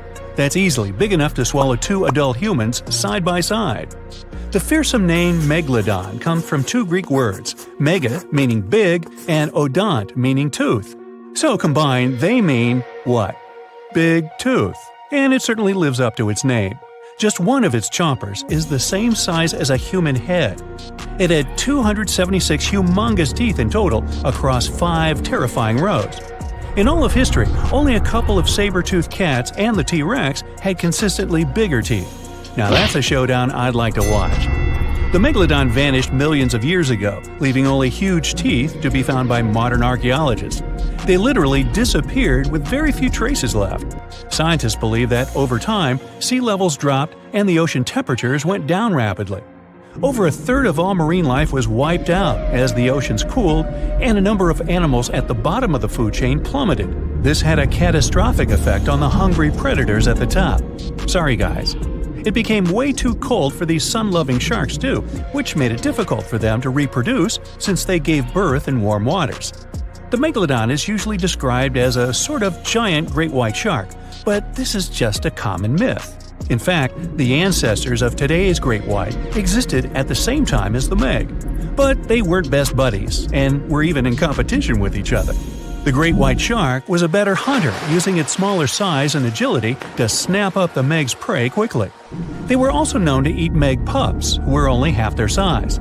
This didn't help the whole extinction thing.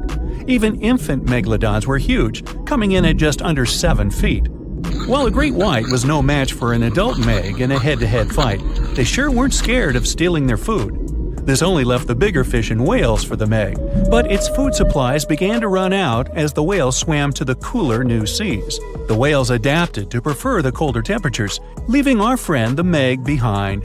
The megalodons either starved or were frozen into extinction by the Ice Age. Rather than a great white, the megalodon is more like a modern bull shark. It had a short snout, flat lower jaw, and huge pectoral fins to support its massive weight and size. As scary as they are, these sharks were actually caring family guys. Several megalodon nursery areas have been discovered in Florida, Maryland, and Panama. They gave birth to their young in shallow water environments. We know this from discovering loads of tiny megalodon teeth found in these areas. Gee, I wonder if they had nannies too. But how come there are so many megalodon teeth out there for us to analyze? Well, due to their messy, aggressive eating habits, sharks regularly lose their teeth. They lose a set of teeth every 1 to 2 weeks. That's 40,000 teeth in a lifetime. They must rake in a fortune from the tooth fairy. Because of this, their teeth were continuously raining down to the ocean floor. Luckily for us, they're also the hardest part of a shark skeleton, which is why so many teeth have survived and become fossilized. It's fair to say that the first discoveries of the meg's teeth confused people. Early discoverers thought the meg's teeth were petrified tongues of ancient serpent creatures. They even used to call them tongue stones. It's also a common myth that the megalodon was around at the same time as the dinosaurs, although this would have been pretty cool. The dinosaurs were wiped out around 66 million years ago, but the megalodons came much later. The oldest meg fossil is only around 23 million years old, but it's tricky to pinpoint the exact date. After all, calendars weren't invented yet. They became extinct way before humans even evolved. The earliest Homo sapiens, which is a fancy name for the first humans, emerged about 2.5 million years ago. But what if the megalodon shark didn't go extinct? Whale populations have dropped drastically since these guys were last around, so there'd be way fewer whales for them to chomp down on. Whales have also gotten a lot smarter and learned new defensive moves, making them way harder to take down. It's estimated that they ate around 12 tons of food each day. If they were still around and eating that much, they'd be forced to eat smaller fish, and there'd be barely enough big fish for us humans to survive on. The naughty megalodons would also be able to track fishing boats and steal the fish that they worked hard to collect. It's safe to say we'd see a lot less fish in the aisles of your neighborhood supermarket. As our ocean temperatures are heating up again, the sharks would also thrive and reproduce faster than ever. There'd be more and more of these giant eating machines in the water, reducing our fish supply even more. It would also cause massive problems for cargo ships and cruising vessels. Imagine coming into contact with one of these bad boys while you're sunbathing on the deck. Even beachgoers would be hard hit. Megalodons give birth in shallow waters, so many of our favorite beaches would quickly become dangerous shark nursing grounds. Hey, where did that beach volleyball game go? They were playing just a moment ago. Giant container ships are responsible for much of the global trade. Thanks to them, you receive your orders from overseas, sooner or later. But they do have a problem just like any mechanical vessel. They tend to break down. That's where these little bad boys come in. Tugboats are meant to help any stranded vessel that either lost power or sustained any technical or physical damage. Besides being salvage vessels, tugboats also help guide ships when they dock. Since these ships are massive, underline, they require little tugboats to survey the surroundings and help them navigate to dock properly. They also serve as firefighting boats in case a fire breaks loose in the ship. Many of these cargo ships already have a system to stop fires, but tugboats provide extra help in case the fire gets out of control. Many cargo ships pass through below-zero regions like the Arctic and face plenty of obstacles, or icicles. Tugboats to the rescue again. They can make the first move by breaking the ice so that the vehicle can pass through without damaging itself or delaying its course. They also help large ships move through narrow areas. On March 23, 2021, the Ever Given, one of the largest container ships in the world, got stuck in the Suez Canal for 6 days. It froze global shipping of almost $10 billion of trade in a day. The Suez Canal is one of the most important routes for trading, but happens to be quite narrow for its purpose. To put that into perspective, It's like the Empire State Building getting lodged in the middle of a busy freeway. So, if you were wondering why your delivery was late during that month, it's probably because of that incident. The bottom of the ship nearly touched the floor of the canal. In the early morning of March 23rd, the weather was acting up. It was getting worse and worse, with the wind picking up to around 45 miles per hour. Those were some terrible weather conditions for navigation. That should have been the first red flag, but the Canal Authority didn't have a system for monitoring weather conditions or warning ships about them. The captain, Krishnan Kantavel, ignored the signs and decided just to go with it, not knowing the perils and the consequences ahead. The Egyptian pilots that were assisting with the navigation failed to provide proper instructions. As a result, the ship became jammed diagonally, essentially blocking the whole canal.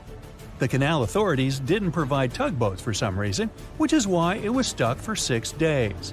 Things were so bad, they had to bring excavation diggers to remove some land for the ship to properly turn back to normal.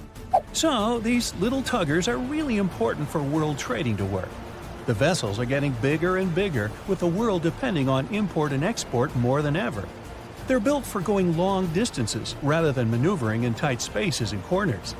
The tugboats are surrounded by a material that won't scratch or damage the vessel, kind of like bumper cars at the carnival.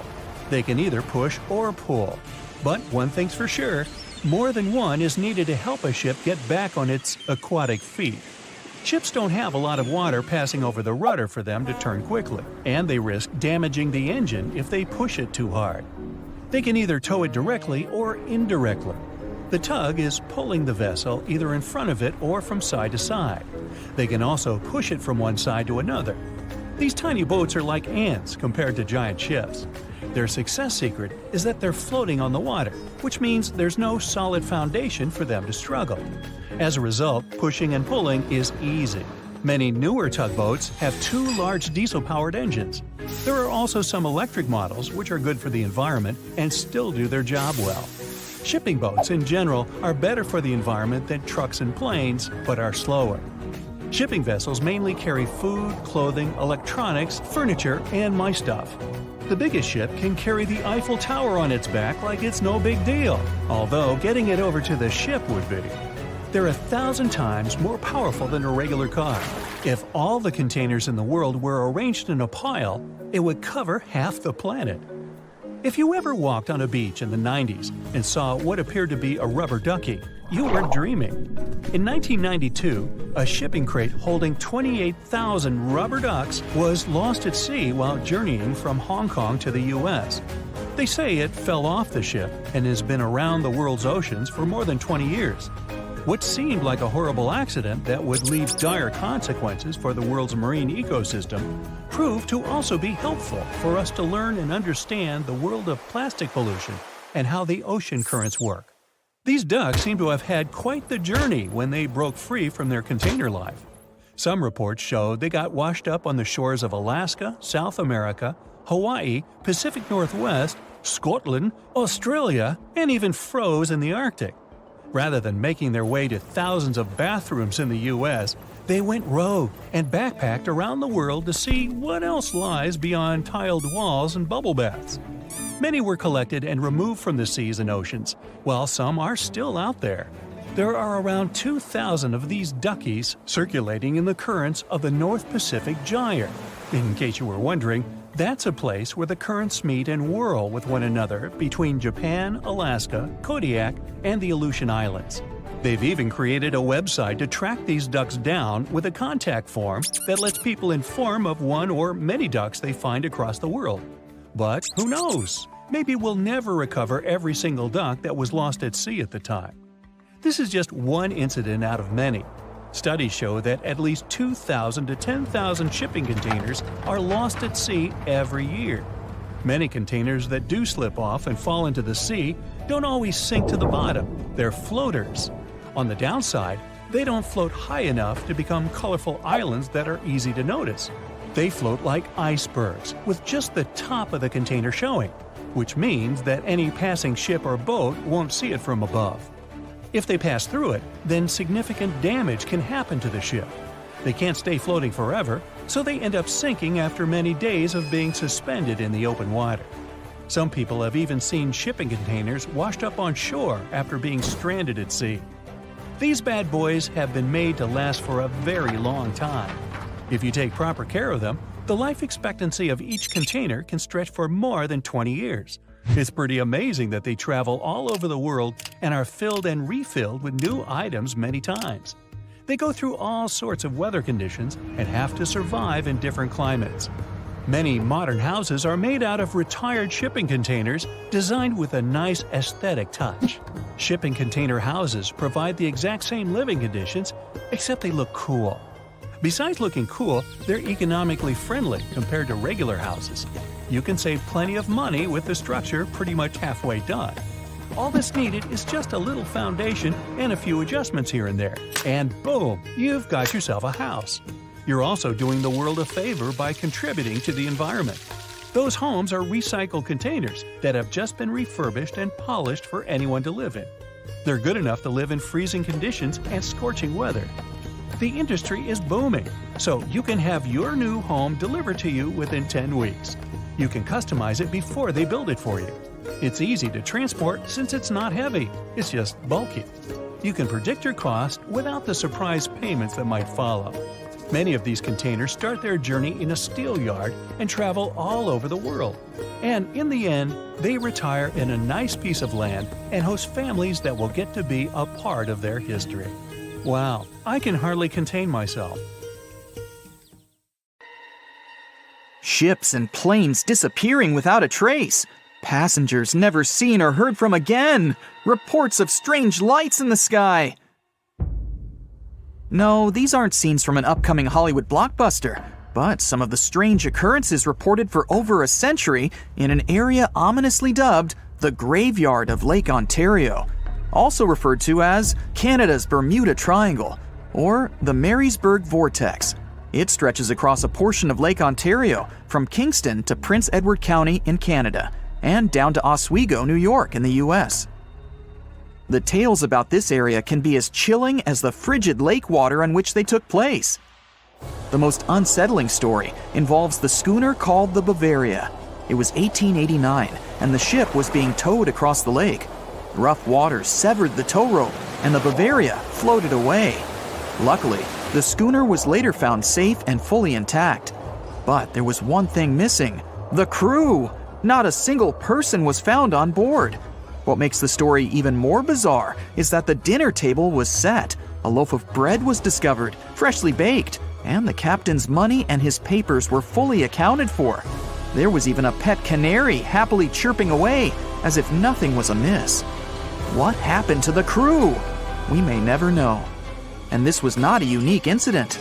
Just over a decade later, in 1900, 3 ships, the Annie Minnis, the Picton, and the Acacia, were sailing across the lake, but only 2 would make it to their final destination. The third one, the Picton, was speeding ahead of the others when it simply vanished. According to a cook on the Annie Minnis, "We were well out into the lake and making good time when all of a sudden we saw the Picton's topsails coming off, and then her lower sails settled, and then, while we stood and watched, the Picton just disappeared." It's possible that the ship sank, as there was some wreckage later seen in the water, but the ship itself was never found, and none of its crew ever located. A few weeks later, a bottle with a note inside was discovered in Sackett's Harbor, New York. The note was from Captain Sidley of the Picton. "Have lashed Vesey to me with heaving line, so that we will be found together." Vesey was the captain's 12-year-old son. The note creates more questions than answers. If the witnesses were correct, the ship's disappearance was quite quick. When did Captain Sidley know he was in danger? Why not signal for help if he had any warning? And when did he have time to write a note, bottle it, and tie himself to his son? It truly is a mystery. And it was not just ships that ran afoul of the strange forces in the area. Planes also struggled to make it through in one piece. In 1975, Ron Scott flew out from the Picton Airport in his Cessna 172. As he entered the Marysburg Vortex, his plane banked to the side. For several seconds, he was unable to right the plane, but once he did, the same force banked him to the other side. Again, he was stuck there for a few seconds, unable to control his plane. A skilled pilot, he had never experienced anything like it before. He was certainly luckier than Royal Canadian Air Force pilot Barry Allen Newman.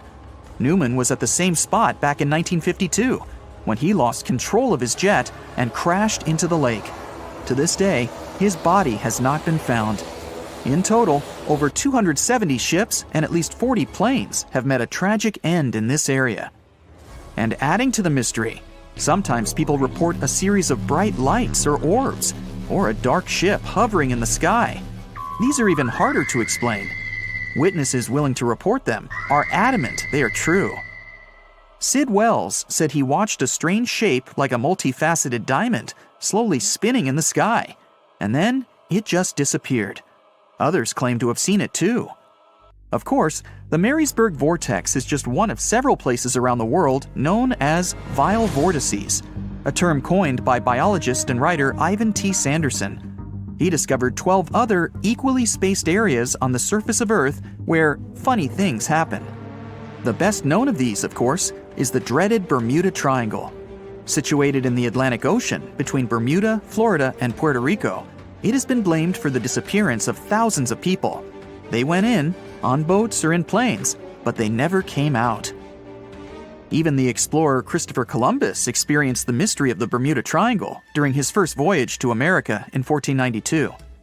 He said the compasses pointed in the wrong direction, the sea levels seemed to change dramatically, and he even spotted strange lights in the sky. In 1918, the USS Cyclops, which was one of the US Navy's biggest fuel ships, disappeared there.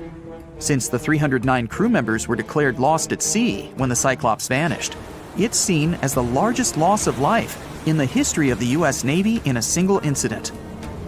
At the time, the weather was good. The one message sent that day from the ship indicated no issues or concerns, and a distress signal was never sent. A thorough naval investigation followed. Its conclusion? Many theories have been advanced, but none that satisfactorily accounts for the ship's disappearance. In other words, the investigators were stumped. There's also the Dragon's Triangle, located in the Pacific Ocean. The most disturbing story involves a group of Japanese vessels that disappeared in the 1950s. When researchers were sent to investigate what happened, they too disappeared. In each case, it's impossible to truly know what occurred, and it's easy to get caught up in stories of giant sea monsters lurking beneath the waves. Who doesn't like a good scare? And Sanderson was willing to accept the possibility of such stories being true. He believed the vile vortices that he studied could be explained by anything from a wrinkle in the space-time continuum to magnetic abnormalities to underwater people. Of course, Sanderson was not only a huge fan of strange places, he also wrote about strange creatures like Bigfoot and the Loch Ness Monster. His skills as an impartial scientist are questionable, though. In 1948, he claimed that some 3-toed footprints found at Clearwater Beach in Florida were proof of 15-foot-tall penguins, arguing that they were impossible to fake. In 1988, Tony Singerini revealed that he and his friend, attaching some cast-iron feet to his high-top sneakers, were behind the giant penguin hoax. So maybe Sanderson isn't the most reliable source after all, but there are also some very compelling and wholly natural explanations. Let's look specifically at the Marysburg Vortex. It's entirely possible that ships like the Bavaria and the Picton were done in by a mix of bad luck and bad weather. Unsettled weather is certainly not uncommon on Lake Ontario, and flash storms on the open water can prove dangerous to the most skilled sailor. And even today, with advances in weather forecasting, we get it wrong all the time. Back then, there was no way to predict that a storm was just around the corner. And the weather was just one issue. Historian Mark Seguin said that the area was always known to be dangerous, as the lake bed quickly becomes shallow along the eastern shore. There are also small rocky islands and shoals scattered throughout the area, making sailing a risky venture, especially for larger vessels or those weighed down by heavy cargo. By the mid-20th century, modern weather forecasting and improved shipbuilding alleviated most of the hazards of the Great Lakes shipping, resulting in fewer losses. The last major shipwreck in any of the Great Lakes was that of the SS Edmund Fitzgerald, which sank off the coast of Lake Superior in 1975, with 29 crew members going down with it. It seems the vortex is no match for human progress. And as for lights or images in the sky, in most cases, it's the result of an interesting phenomenon called thermal or temperature inversion. When this happens, a layer of warm air becomes trapped under cold air. This can result in mirages or reflections. So, a light on the ground that is miles away can be reflected in the sky, giving the impression of a flying object. Other parts of the mystery may be solved with a little time. Lake Ontario's freshwater and frigid temperatures help preserve the ships and planes that came to rest there. As divers and researchers continue to explore the area, maybe we'll finally learn the fate of the Bavaria, the Picton,